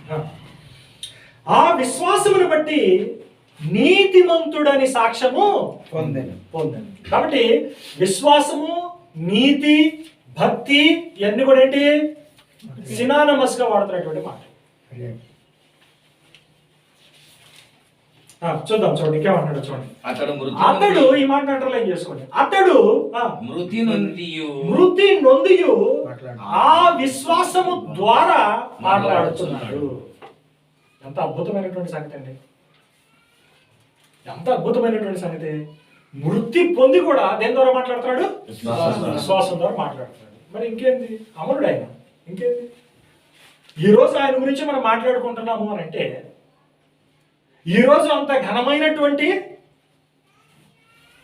జీవితం అతడు జీవించాడు కాబట్టి, ఏది? విశ్వాసాన్ని ఆధారం చేసుకుని. ఇందాక కూడా మనం ఉదాహరణ చెప్పుకున్నాం కర్నూలు సంతోష్ బాబు గురించి. ఎంత గొప్ప విషయం, చనిపోయి కూడా మాట్లాడటం ఏంటి? కాబట్టి మనం కూడా మన విశ్వాసాన్ని కాపాడుకుంటే రాబోయేటువంటి తరాలు మన గురించి కూడా మాట్లాడాలి, మన క్రియల గురించి, మనం చేసినటువంటి పనుల గురించి మాట్లాడాలి. ఇవి బలహీనమైనవి కనుకనే మనం సమాజం మీద ప్రభావాన్ని చూపలేకపోతున్నాం.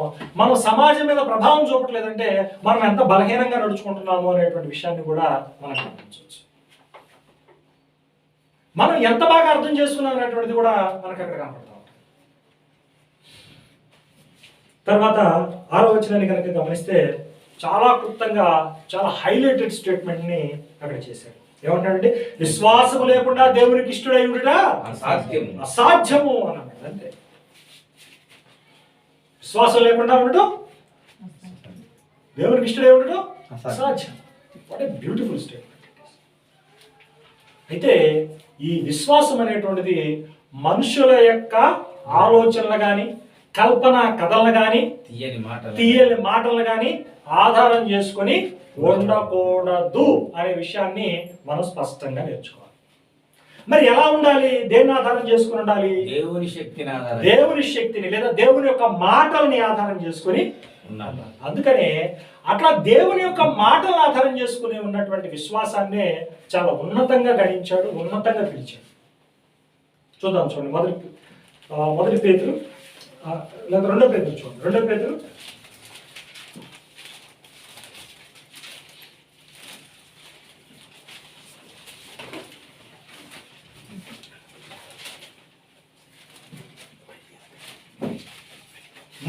2వ పేతురు 1వ అధ్యాయము 1వ వచనం చూడండి.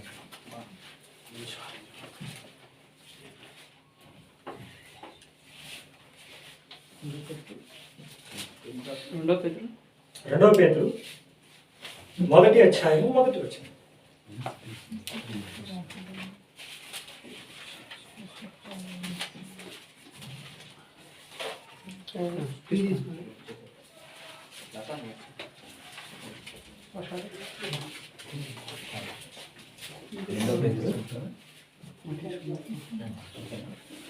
రెండవ పేతురు 1వ అధ్యాయము 1వ వచనం. యేసుక్రీస్తు దాసుడును అపోస్తలుడైన సీమోను పేతురు మన దేవుని యొక్కయు ఆ, రక్షకుడైన యేసుక్రీస్తు యొక్కయు ఉమ్, నీతిని బట్టి ఉమ్. మా వలనే ఉమ్. అమూల్యమైన విశ్వాసమును పొందిన వారికి ఉమ్. శుభము అని చెప్పి వ్రాయినది. ఇక్కడ ఏమన్నాడంటే విశ్వాసం అనేటువంటిది పొందినట్టుగా రాశాడు అక్కడ. చూడండి చాలా జాగ్రత్తగా. ఫెయిత్ అనేటువంటిది ఎట్లాంటిది? It is ఒబ్టైన్, పొందుకున్నారండి. ఎందుకు అని అంటే వాక్యాన్ని ఆధారం చేసుకుంది. విశ్వాసానికి ఆధారం కలగజేస్తున్నటువంటి వాడు కూడా ఎవరు? దేవుడే. కాబట్టి దేవుడు చేసినటువంటి పనుల మీద, దేవుడు చెప్పినటువంటి మాటల మీద అది ఆధారపడి ఉన్నది కనుక అది పొందుకున్నాము అని అనేటువంటి మాట అన్నాడు. అంతేకాకుండా అక్కడ ఏమన్నాడు అని అంటే అమూల్యమైనటువంటి అని అన్నాడు. అంతేకాకుండా మళ్ళీ అదే పేతురులో కనుక మనం చూస్తే 1 పేతురు 1వ అధ్యాయం 7వ వచనంలో అమూల్యమైనటువంటి మీ విశ్వాసము అని అన్నాడు. మూల్యము అంటే ఏంటి? వెల అన్నది. అమూల్యము అంటే ఏంటి? వెల కట్టలేనిది. మీ విశ్వాసం అనేటువంటిది ఎలాంటిదండి? వెల కట్టలేనంత ప్రశస్తమైనటువంటిది మీ విశ్వాసం. ఎందుకు? మనుషుల కథలు, తీయని మాటలు వీటి మీద ఆధారపడి ఉందా? లేదు. దేవుని యొక్క మాటలు, దేవుని యొక్క శక్తి మీద ఆధారపడి ఉంది. ఇలాంటి విశ్వాసం అంటే ఇలాంటి బేసిస్ మీద ఉన్నటువంటి విశ్వాసం కనుకనే ఏమవుతుంది అని అంటే వాళ్ళు అనేకమైనటువంటి శ్రమలు, శోధనలు వచ్చినప్పటికీ కూడా వాళ్ళు సహించి నిలబడ్డట్టుగా అక్కడ మనము చూస్తాం. మరి ఈ రోజుల్లో మనం ఎందుకు నిలబడలేకపోతున్నామండి? ఎందుకని? ఎక్కడ ప్రాబ్లం ఎక్కడ ఉంది? మనకి ఫస్ట్ నుంచి కూడా దేవుడు అంటే ఏమని పరిచయం చేస్తున్నారు తెలుసా? One day God, Sunday God, any time money. ATM. God అంటే ఏంటి? Any time money. ఎప్పుడైనా సరే అడుగు అడుగు అడుగు అడుగు అడుగు అడుక్కో అడుక్కో అడుక్కో అడుక్కో అడుక్కో, ఇదే బాగా. దీనివల్ల మనం అసలు విషయాల్ని మాట్లాడుకోవాలి. అసలు గుండె చప్పుడిని మనం వెళ్ళలేకపోతున్నాం దేవుని కనుక కొంత ప్రక్షాళన చేసుకోవాల్సినటువంటి అవసరం కూడా. రేపు చెప్తాను ఏంటంటే ఈ మాట కూడా మనం పదే పదే అంటుంటాం. నువ్వు పాపి, రక్షణ పొందు, నువ్వు పాపివి అనగానే ఎమ్మటి ఈ మధ్యకాలంలో రిటాలియేషన్ వస్తుంది. గమనించారా మీరు? రిటాలియేషన్ అంటే ప్రతీకారం వస్తుంది ఎమ్మటే. ఏమంటున్నారు? ఎలా నన్ను పాపంటావా? నేనేం చేశాను? నేనేమన్నా మర్డర్ చేశానా? నేనేమన్నా మానభంగం చేశానా? నేనేమన్నా దొంగతనం చేశానా? నన్ను పాపంటాడు ఎందుడు అని అంటాడు. మరి అన్నప్పుడు రక్షణ ఎందుకు పొందాలి అనేటువంటి ప్రశ్న అల్టిమేట్ గా రైజ్ అవుతుంది. సో అసలు బేసిక్ డెఫినేషన్ ఆఫ్ సిన్ అనేటువంటిది ఏంటి? అసలు పాపం అంటే ఏంటి అనేటువంటి మూలం దగ్గర నుంచి వదులుతాం లేదు. అసలు పాపం అంటే ఏంటి? అసలు మనిషి ఏంటి? మనిషి ఎక్కడ ఉండేవాడు, ఎక్కడికి వచ్చాడు, లేదా అసలు ఏంటి? What is the problem there? అసలు సమస్య ఏంటి అనేటువంటి దగ్గర నుంచి చూద్దాం. దాన్ని ఒక గంట 2 గంటలు కవర్ చేయాలంటే చాలా కష్టం. బట్ ఎనీహౌ నేను సంక్షిప్తంగా మీకు ఒక ఐడియాలజీ ఇవ్వడం కోసం నేను ట్రై చేస్తాను. కాబట్టి ఆ వ్యక్తిగత చైతన్యం అనేటువంటిది దాని ద్వారా వస్తుంది అని నేను ఆశిస్తున్నాను దేవుని చిత్తం. కాబట్టి మనం ఏం తెలుసుకోవాలండి? ద రియాలిటీ అనేటువంటిది తెలుసుకోవాలి. అందుకే సహోదరుడు ఫస్ట్ లో కూడా మాట్లాడుతూ ఎక్సిజీసిస్ గురించి. ఎక్సిజీస్ అంటే ఏంటంటే to draw meaning out of the text, అంటే సందర్భ సహితమైనటువంటి విశ్లేషణ చేయడం, సందర్భ సహితమైనటువంటి బోధన బయటికి తీయడం. కాబట్టి మనం సందర్భ సహితంగానే మనం ఆలోచిద్దాం. పౌలు కూడా మనకు అదే మాదిరిని ఇచ్చాడు, మనం కూడా అదే మాదిరిని చూద్దాం. అర్థమవుతుందా? కనుక కొద్దిగా ముందుకు వెళ్దాం. కాబట్టి ఫెయిత్ అనేటువంటిది ఎలా ఉంది? ఇట్ ఈస్ ప్రీషియస్, అమూల్యమైనటువంటి, విలువ కట్టలేదు. Because it is depended or rooted on the word of God. దేవుని యొక్క వాక్యం మీద ఆధారం. సామెతల గ్రంథము 3వ అధ్యాయము 5, 6 వచనాలు కూడా చెప్తాను. అదేవిధంగా లూకా సువార్త 1వ అధ్యాయము 37వ వచనం కూడా చూద్దాం. ఒకళ్ళ 37 చదవండి, ఇంకొకళ్ళేమో సామెతల గ్రంథము 3వ అధ్యాయము 5, 6 వచనం. నీ స్వబుద్ధిని ఆధారము చేసుకొనక నీ స్వబుద్ధిని ఆధారం చేసుకొనక నీ పూర్ణ హృదయముతో నీ పూర్ణ హృదయముతో యెహోవా యందు నమ్మకించుము. యెహోవా యందు నమ్మిక ఉంచుము. ఏంటండి ఫస్ట్ స్టార్టింగ్ ఏమన్నాడు? నీ స్వబుద్ధిని ఆధారం చేసుకొనగా. నీ స్వబుద్ధిని ఆధారం చేసుకుంటే నీ స్వబుద్ధిలో ఏం కనపడుతుంది? నీకు నీ స్వార్థం కనపడుతుంది. అంతకు మించి ఏం కనపడుతుంది? సెల్ఫ్ సఫిషియన్సీ కనపడుతుంది. నీ ఈగో సాటిస్ఫై అవుతా ఉంటుంది. నీ అహం అనేటువంటిది, నీ స్వార్థం అనేటువంటిది నిన్ను పరిపాలన చేస్తూ ఉంటుంది. నువ్వు దాన్ని బట్టి నువ్వు దేవుణ్ణి కనుక చేయటం అంటే ఇట్స్ నథింగ్ బట్ ఆదాం చేసినటువంటి పాపాన్ని రిప్లికేట్ చేయటం అంటే మళ్ళీ దాన్ని తిరిగి చేయటం. ఆదాం చేసినటువంటి పని కూడా రేపు చూద్దాం. కాబట్టి నీ స్వబుద్ధిని ఆధారం చేసుకొనక ఎట్లా ఉండాలి? నీ పూర్ణ హృదయముతో యెహోవా యందు నమ్మకించు. యెహోవా యందు నమ్మిక ఉంచు. ఎందుకనంటే ఈ నమ్మికకి ఆధారం కలుగు చేస్తున్నటువంటి వాడు ఎవరు? దేవుడే. ఎందుకు ఆ మాటలో ఉన్నటువంటి శక్తి ఏంటి అనేటువంటిది ఇప్పుడు చూద్దాం. చూడండి, లోకాసువార్త 1:37 దేవుడు చెప్పిన ఏ మాట అయినను, దేవుడు చెప్పినటువంటి ఏ మాట అయినను నిరర్థకము కానేరదని, నిరర్థకము కానేరదని చెప్పాడు. ఆమెతో చెప్పాను. ఏం చెప్పాడంటే దేవుడు చెప్పినటువంటి మాట ఏది నిరర్థకం కాదు. సో ఇంత అష్యూరెన్స్, ఇంత నమ్మకత్వము మనకి ఎక్కడి నుంచి వస్తుంది? ఇంకా నేను అడిగా, కిషోర్ నాకు ఒక 1000 రూపాయలు కావాలి లేదా 1 లక్ష రూపాయలు కావాలని కిషోర్ అడిగా. ఇస్తాలే బ్రదరు ఏమంటాడు? ఇస్తాలే బ్రదర్ అంటే, అదే బ్రదర్ ఎప్పుడు ఇస్తావు? ఇస్తా రేపు ఎల్లుండో చూద్దాం, 2 రోజులు చూద్దామండి. తర్వాత 2 రోజుల తర్వాత ఆయనకి ఏదో కనపడవచ్చు, ఆయనకే ఇబ్బంది అనిపించవచ్చు. ఆయన ఏమంటాడు? అరే బ్రదరు అనుకోకుండా బ్రదర్ వేరే ఖర్చు అవ్వాల్సి వచ్చింది బ్రదర్, మా అమ్మాయి ఫీజు కట్టేశాను. అరే లేదు బ్రదరు నాకు హాస్పిటల్ ఖర్చులు కానీ అని అంటాడు.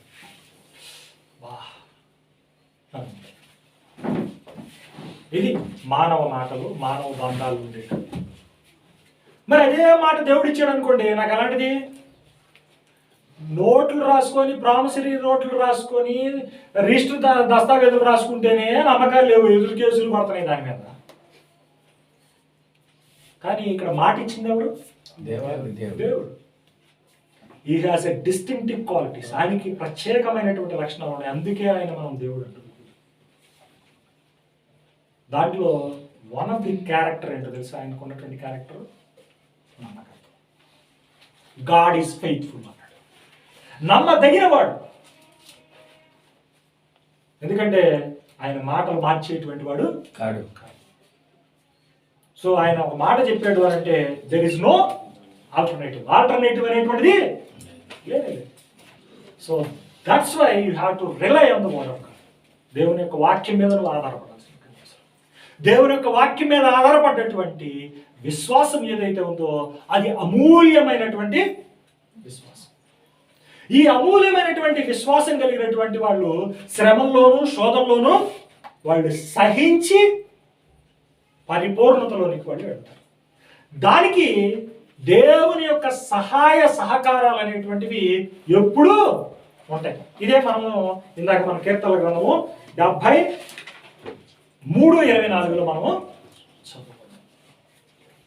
దానికి ఒక ప్రాక్టికల్ ఎగ్జాంపుల్ ఇప్పుడు చూద్దాం. ఏం చేద్దామండి?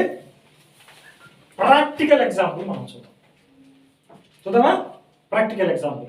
విశ్వాసం మీద మాట్లాడుకోవాలనుకుంటే ఎన్ని రోజులైనా మాట్లాడుకోవచ్చు. ఎందుకంటే బైబిల్ బేసే ప్రతి పేజీలోనూ ప్రతి క్యారెక్టర్లోనూ విశ్వాసం ఉండవచ్చు. అక్కడ మాటలు ఉండకపోవచ్చు, బట్ దిస్ ఈస్ హౌ గ్రంథ ప్రజలు అనేటువంటి వాళ్ళు గ్రహించారు. అందుకనే మనం హెబ్రీయులకు రాసిన పత్రిక 11వ అధ్యాయం చదివేటప్పుడు మన విశ్వాసం అనేటువంటి మాట వాళ్ళ కాంటెక్స్ట్ లో చూడకపోయినా కూడా వాళ్ళ పేర్లు రాసి ఏమంటాడు తెలుసా? విశ్వాస వీరుల జాబితాలో వాళ్ళు రాస్తారు. ఈ కారణాన్ని బట్టే వాళ్ళని అక్కడ జ్ఞాపకం చేసుకుంటున్నట్టుగా ప్రస్తావన చేస్తారు. కానీ మనకు ఆ మాట ఉండకపోవచ్చు అక్కడ, బికాస్ ఆఫ్ ది నారేటివ్. కథనాన్ని ఏ అవసరాన్ని బట్టి రాస్తున్నాడు అక్కడ తెలియదు, బట్ వాళ్ళని గుర్తుపెట్టుకోవడంలోనూ వాళ్ళు ఐకానిక్ గా నిలబట్టడంలోనూ వాళ్ళ పేరు చెప్పుకోవడంలో ఉన్నటువంటి సెంట్రాలిటీ అనేటువంటిది ఫెయిత్ డిపెండెంట్, విశ్వాసాధారంతో కనుక ఈ విషయాన్ని గుర్తుపెట్టుకోండి. తర్వాత మనకి అందరికీ తెలిసే ఉంటుంది కదా, రోమా 1:17 కానివ్వండి, గలతీ 3:11 కానివ్వండి, తర్వాత హెబ్రీయులకు రాసినటువంటి పత్రిక 10:38 కానీ మనం గమనిస్తే, నీతిమంతుడు విశ్వాస మూలముగా జీవించును అని రాయబడింది కదా. నీతిమంతుడు ఎలా బ్రతుకుతాడు? విశ్వాస మూలంగా. అక్కడ బిలాం ఏమని కోరుకున్నాడు? నీతిమంతుని మరణము వంటి మరణము నాకు లభించునుగాక, నా అంత్య దశ వారి అంతము వంటిది అవునుగాక అంటున్నాడు. కాబట్టి నీతిమంతుడు అని అనగానే ఆడివేరులేండి, విశ్వాసం అంటే ఇది వేరులేండి అనుకోవాలి. ఎందుకు? నీతిమంతుడు అనేటువంటి వాడు బ్రతికేది ఎట్లా బ్రతుకుతాడు? విశ్వాసాన్ని ఆధారం చేసుకుని బ్రతుకుతాడు. వాడినే ఏమంటారు? ఇంకో మాటలో భక్తుడు అని అంటారు. అర్థమైంది? ఇప్పుడు మనమే చూద్దాము, మనకి కష్టాల్లోనూ ఇబ్బందుల్లోనూ దేవుడు ఏ విధంగా మనల్ని నిలబెడతాడు. ఇలాంటి అమూల్యమైనటువంటి అనుబంధం ఉన్నప్పుడు ఏ విధంగా దేవుడు మన చేయి విడవకుండా మనకు తోడుగా ఉంటాడు. ఈ విషయాన్ని మనం ఇప్పుడు చూద్దాం. లూకా సువార్త 5వ అధ్యాయం మొదటి నుండి కొన్ని వచనాలు మనం చూద్దాం.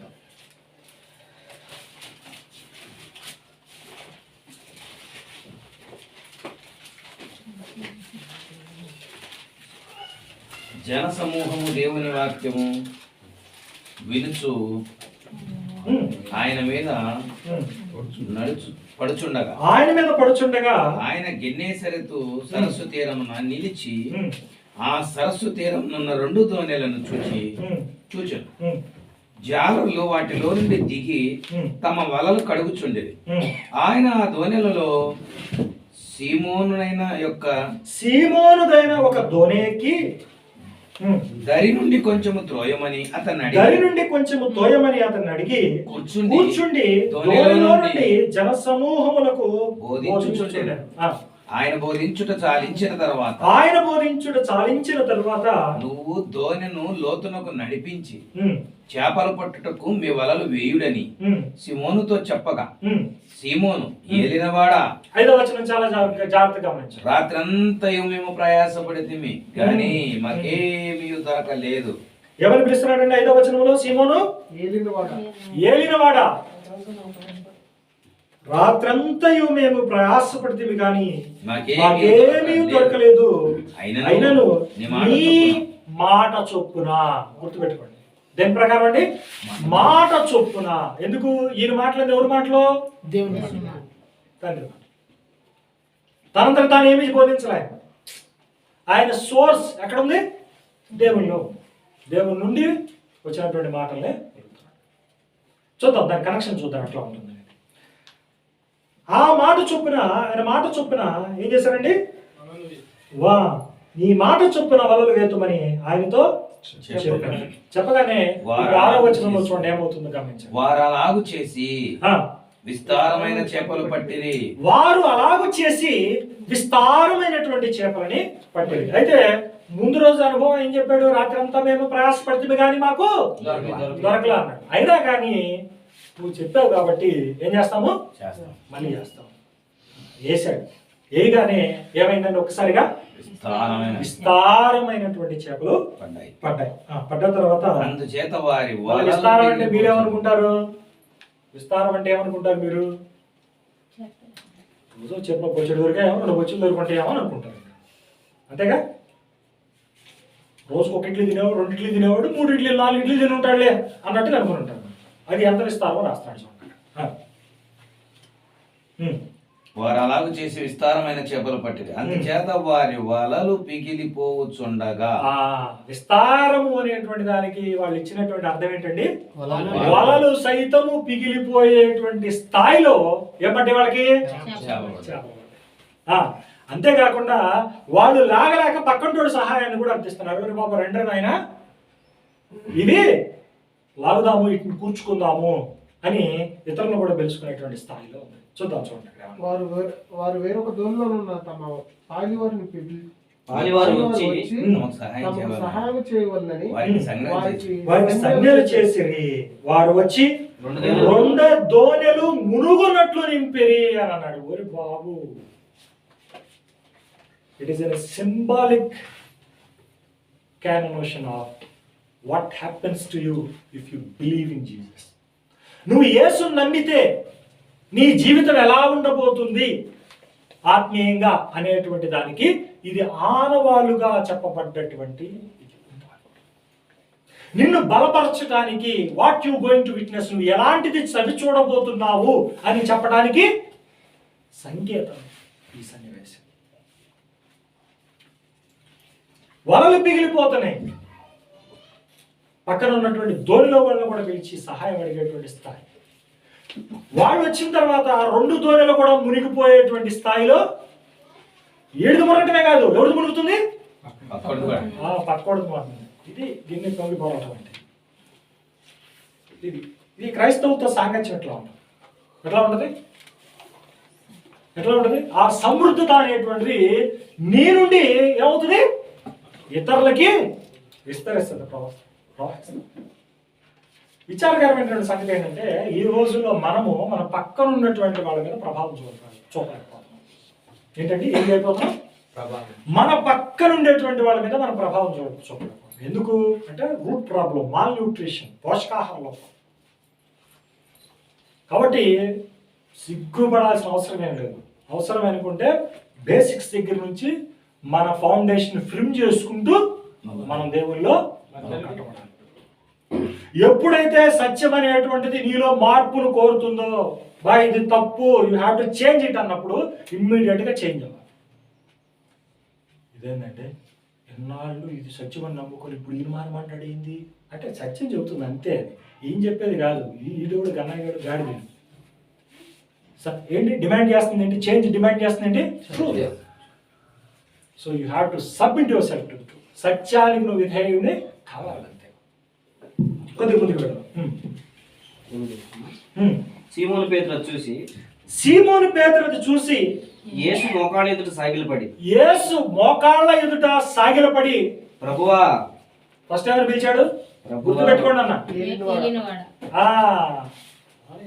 ఏలినవాడా అని పిలిచాడు. ఇప్పుడేమైంది? ప్రభువా. ఏదంత మార్పు ఏంటి చూసావా? సత్యాన్ని ఎదుర్కొన్నప్పుడు ఫ్రూట్స్ అనేవి ఎలా ఉంటాయి, చేంజ్ అనేటువంటిది ఎలా ఉంటుందో, సత్యాన్ని ఎదుర్కొన్నప్పుడు ఫలం కానీ మార్పు కానీ ఎలా ఉంటుందో చూసారా? ఎట్లా ఉంది? ఇన్స్టంటేనియస్ గా మార్పు ఎంబటే కనబడుతుంది. అక్కడ పైన ఏమన్నాడు? మాస్టర్ అన్నాడు, ఏలినవాడా అన్నాడు.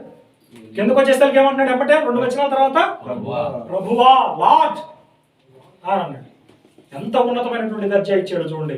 ఆయన ఎదుట మోకాళ్ళుని సాగిలపడి మాట్లాడుతున్నాడు, ప్రభువా నన్ను విడిచి బొమ్ము ఏంటంటే నేను పాపాత్ముడును. ఎందుకంటే he able to identify who Jesus was. ఆయన ఎవరై ఉన్నాడు, ఆయన ఎలాంటి వాడు అనేటువంటి స్పందన, స్పార్క్ అనేటువంటిది ఆయన మాటలు చదివి చూసిన. మరి ఈ రోజుల్లో వాక్యం వింటున్నా కానీ స్పార్క్ రావడం లేదు అంటే ఎందుకు రావడం లేదు? వచ్చి పోతుంది అంటే ఎందుకు పోతుంది కరెంటు? ఎందుకు? Because it is not based on the word of God. వాక్యాన్ని ఆధారం చేసుకుని ఉండలేదు కనుక. దాటిల్లో రకరకాలైనటువంటివి మిళితమవుతున్నాయి కనుక, స్వచ్ఛత అనేటువంటిది కొరబడుతుంది కనుక. ఈ రోజుల్లో మీరు పాలు తాగుతున్నారు. ఈ రోజుల్లో పాలు తాగుతుంటే మనం చూస్తుంటే కొన్ని కేసులు ఉన్నాయి, కొన్ని ప్రత్యేకమైనటువంటి కేసులు మనం చూస్తున్నాం. అంటే తెలుసా, ఈ మధ్య పిల్లలు 8 సంవత్సరాల నుంచి 12 సంవత్సరాల లోపలే రజస్వలకి పోతున్నారు, అంటే మెచ్యూర్ అవుతున్నారు. ఇదేంటండి 8 సంవత్సరాలకి పిల్లలు ఇదేంటి రజస్వాలు అవటం ఏంటి అని డాక్టర్ గారి దగ్గర తీసుకెళ్తే డాక్టర్ గారు ఏమంటున్నారంటే, అమ్మా పాలు తాగిస్తున్నారా పిల్లలకి? తాగిస్తామండి, పాలు రోజు గ్లాసులో బలంగా ఉండాలని తాగిస్తున్నామండి అంటున్నారు. ఈ బర్రెలు మేపే వాళ్ళు ఏం చేస్తున్నారంటే, బర్రెలు పాలు ఇంక ఎక్కువగా ఇయ్యాలని వాటికి హార్మోన్ ఇంజెక్షన్ చేస్తారు. ఈ హార్మోన్ ప్రభావం ఉన్నటువంటి ఆ పాలు పిల్లలు తాగడం వలన పిల్లల్లో ఆ ఉత్పత్తి అనేది, ఆ డైమెన్షన్ అనేది తర్వాత పాలు పోసే వాళ్ళు ఏం చేస్తారంటే, స్వచ్ఛమైన పాలు పోతున్నారు మనకి, కాఫీలో రుచి ఉండదు, టీలో రుచి ఉండదు, పాలు తాగితే బాగా ఉండదు. తర్వాత పెరుగు ఏమన్నా గట్టిగా ఉండిద్దా అంటే నీళ్ళ పెరుగు ఉంటుంది, పెరుగులో రుచి ఉండదు, వెన్న రాదు. పాలపొడి కలపడం, రకరకాల. దీనివల్ల ఏమవుతుంది? పోషకాహారంలోకి వస్తుంది అట్లా. అంతే, సింపుల్ లాజిక్. కాబట్టి వాక్యాన్ని ఎప్పుడూ కూడా కల్తీ చేయకండి. కల్తీ చేసేటువంటి బోధనల్ని సమర్థించకండి. సాధ్యమైనంత వరకు రూటెడ్ టు ద ట్రూత్, సత్యానికి అడ్డుకట్టబడి ఉండేటువంటి బోధనలు మాత్రమే మీరు వినండి, చేయండి. ఓకేనా? తర్వాత ఈ చేంజ్ ఇన్స్టంటేనియస్గా రావడానికి కారణము ఇప్పుడు చెప్పుకున్నాము. ఇప్పుడు చూడండి ఏమంటాడు, ప్రభువా నన్ను విడిచిపోము, నేను పాపాత్ముడనని చెప్పి ఏలయనగా వారు పట్టిన చేపలు రాశికి అతడిలో తత్వంతో కూడా ఉన్న వారందరూ విస్మయముందిరి. అలాగున సీమోనుతో కూడా పాలివారైన జబదయి కుమారులకు యాకోబును యోహానును విస్మయముందిరి. అందుకు యేసు, భయపడకము, ఎప్పటి నుండి నీవు మనుషులను పట్టువాడువై ఉందని సీమోనుతో చెప్పాను. చూసారండి, వాట్ ఎ చేంజ్. యేసుని ఎదుర్కొన్నాడు, యేసు మాట విన్నాడు. వినంగానే ఎమ్మటే మార్పు చూశాడు, ఫలాలను చూశాడు, ఏర్పాటును చూశాడు. ఏర్పాటు ఏంటి? ఇప్పుడు లాస్ట్ చదువుకున్నట్టు మాట ఏంటి? ఆ మాట ఏంటి? లాస్ట్ మాట ఏంటి? మనుషులను పట్టేటువంటి జాలరిగా నిన్ను చేస్తాను అని. అంతేకాకుండా ఇంకొకసారి మత్తయి సువార్త 16వ అధ్యాయంలో ఉన్నటువంటి సంఘటన కూడా మనం ఒక చిన్నగా, కొద్దిగా క్లుప్తంగా, సంక్షిప్తంగా మనం జ్ఞాపకం చేసుకున్నాం. మత్తయి సువార్త 16వ అధ్యాయం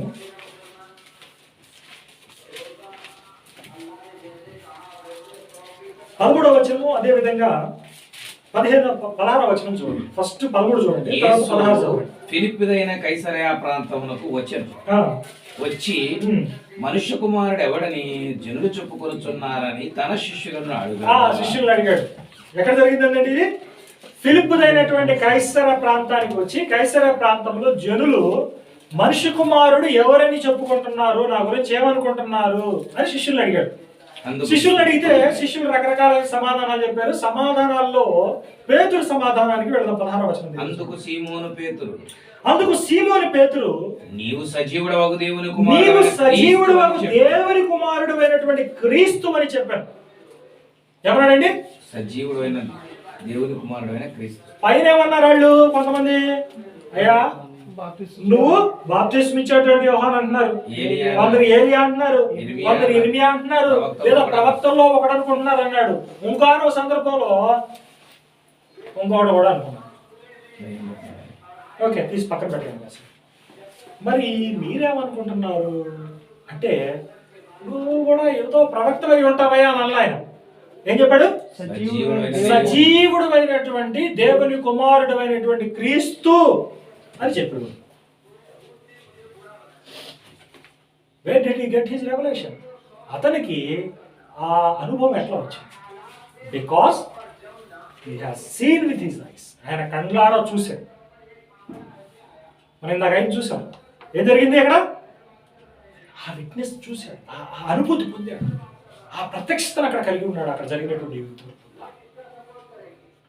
కాబట్టి అమ్మటే పేతురుతో ఏమంటున్నాడో చూడండి. ప్రభువారి 18వ వచనంలో, మరియు నీవు పేతురు, ఈ బండ మీద నా సంఘమును కట్టుదును, పాతాళలోక ద్వారములు దాని ఎదుట నిలవని నీతో చెప్పాను.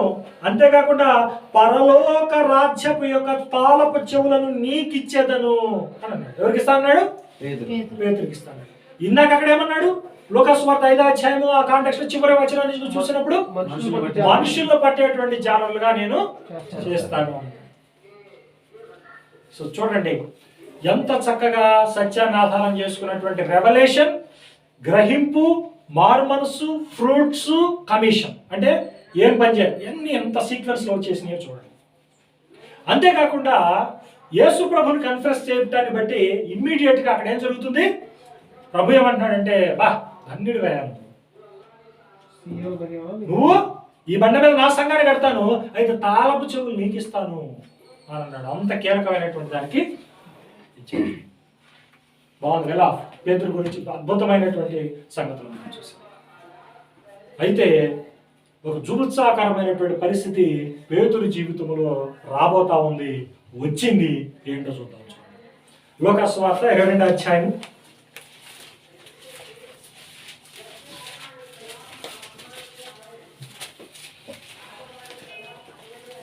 31 నుంచి కొన్ని వచనాలు చూద్దాం. లూకా సువార్త 22వ అధ్యాయము 31 నుండి కొన్ని వచనాలు మనం చూద్దాం. సీమోను సీమోను సీమోను ఇదిగో ఇదిగో సాతాను మిమ్మును పట్టి గోధుమల వలె జల్లించుటకు మిమ్మును కోరుకొనెను గాని నీ నమ్మిక తప్పి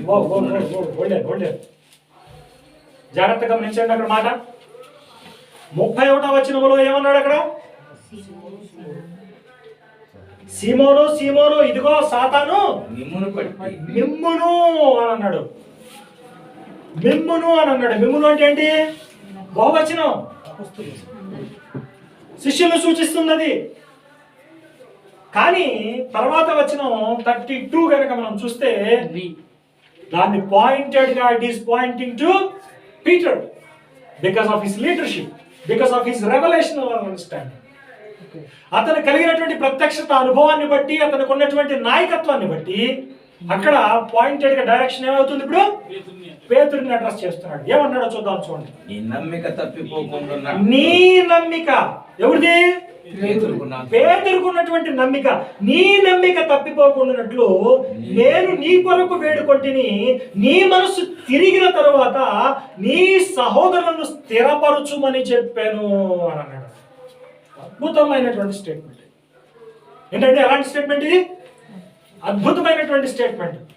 పేతురు కళ్ళారా ప్రభు మాట, ప్రభు కార్యాలను చూశాడు, చెవులారా ప్రభు యొక్క మాటల్ని విన్నాడు, కండ్లారా దాని యొక్క ఫలితాన్ని చూశాడు, ఆయన నోరారా ఆయన కొరకు ఏర్పాటు చేసినటువంటి పరిభారాన్ని అతను కలిగి ఉన్నాడు, బాహాటంగా ప్రభువుని ఒప్పుకున్నాడు, ప్రభువుని వెంబడించాడు. అంతేకాకుండా ప్రభు ఏమన్నాడంటే ఆయన మీద భుజస్కంధాల మీద ఒక భారం పెట్టి పరలోక రాజ్యం తాళం చెవులు నీకు ఇస్తాను అని అన్నాడు. తీసేటువంటి అదృష్టం ఇచ్చాడు, గుడి తలుపులు తీసే అదృష్టం. అలాంటి పేతురుకు కూడా ఎలాంటి పరిస్థితులు వస్తున్నాయండి? జుబుత్సాకరమైనటువంటి పరిస్థితులు వస్తున్నాయి.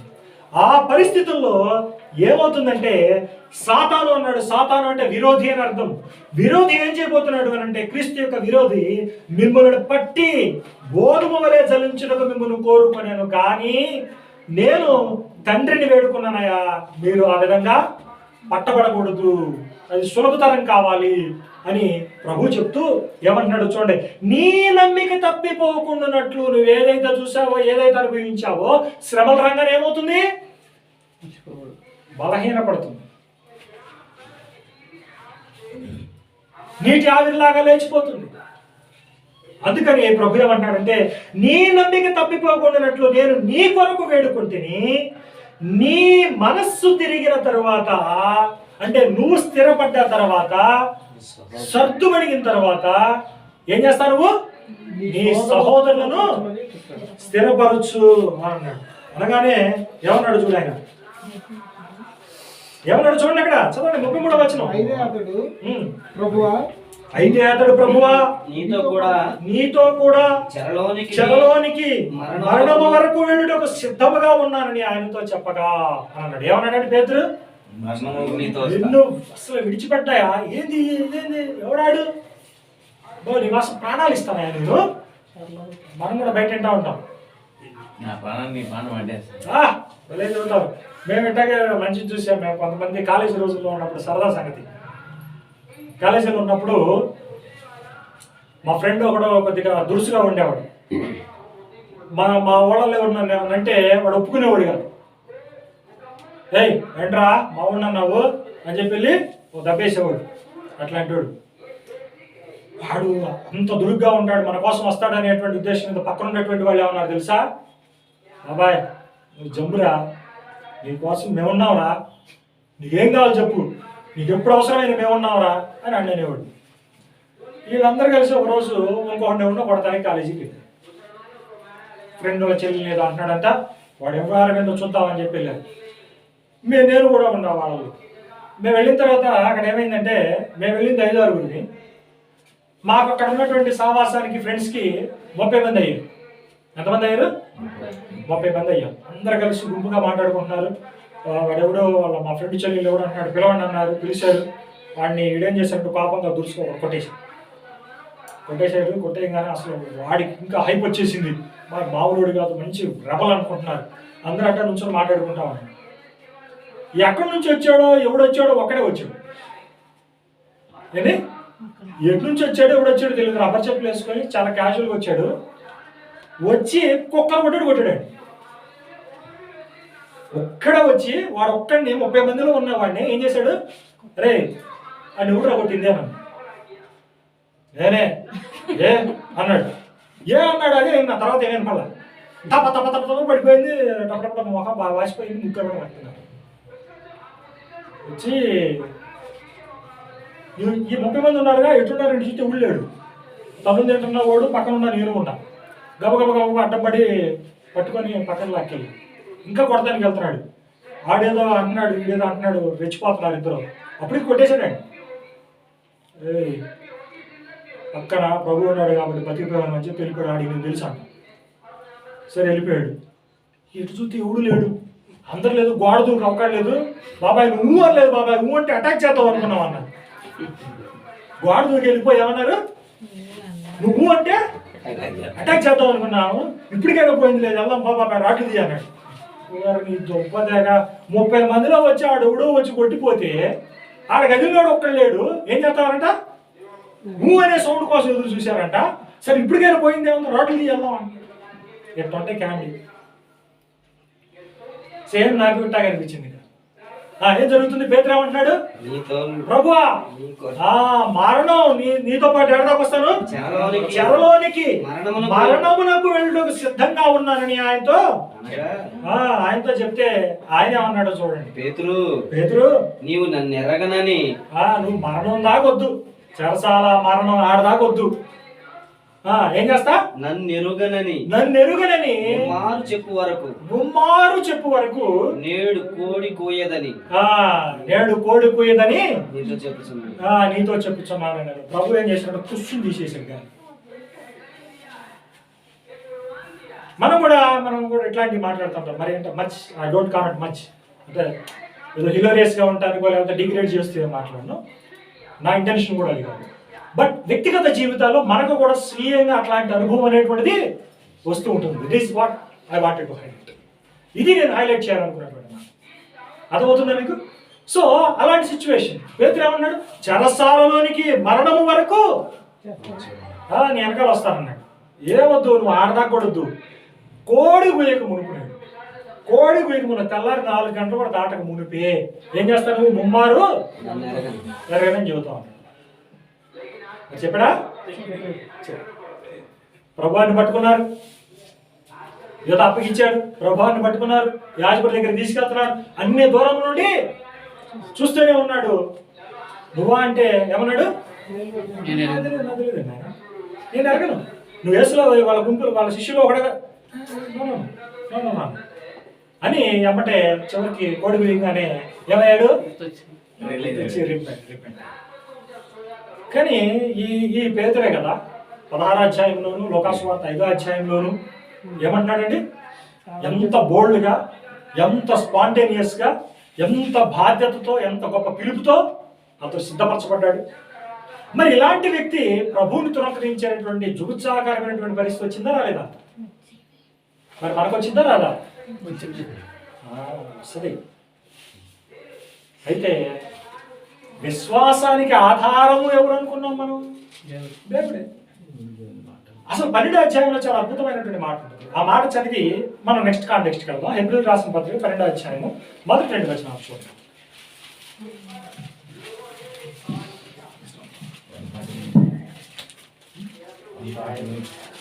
అంటే ఒక 2 నిమిషాలు క్లోజ్ చేసేస్తాను. మధ్యాహ్నం లేదు అంటే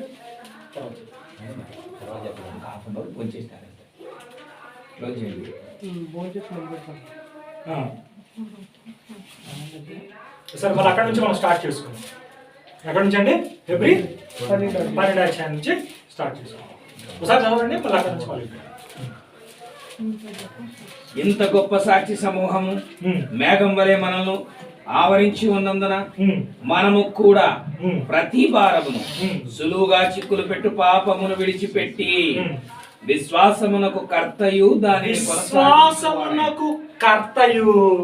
దానిని కొనసాగించువాడునునైనా యేసు యేసు వైపు వైపు చూచుచు. చూచుచు అని అన్నాడు.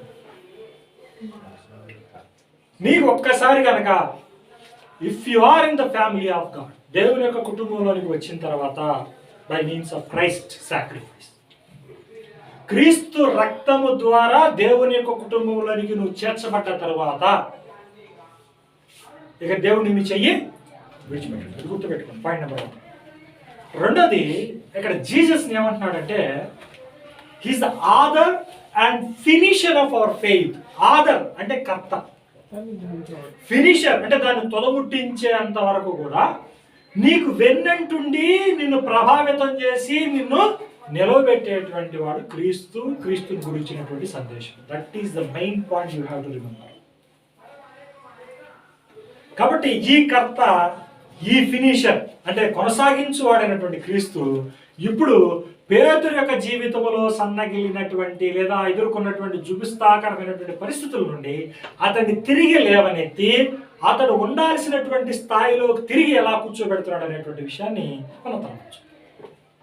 భోజన విరామం తర్వాత ఇప్పటివరకు దేవుని యొక్క వాక్యం అనేది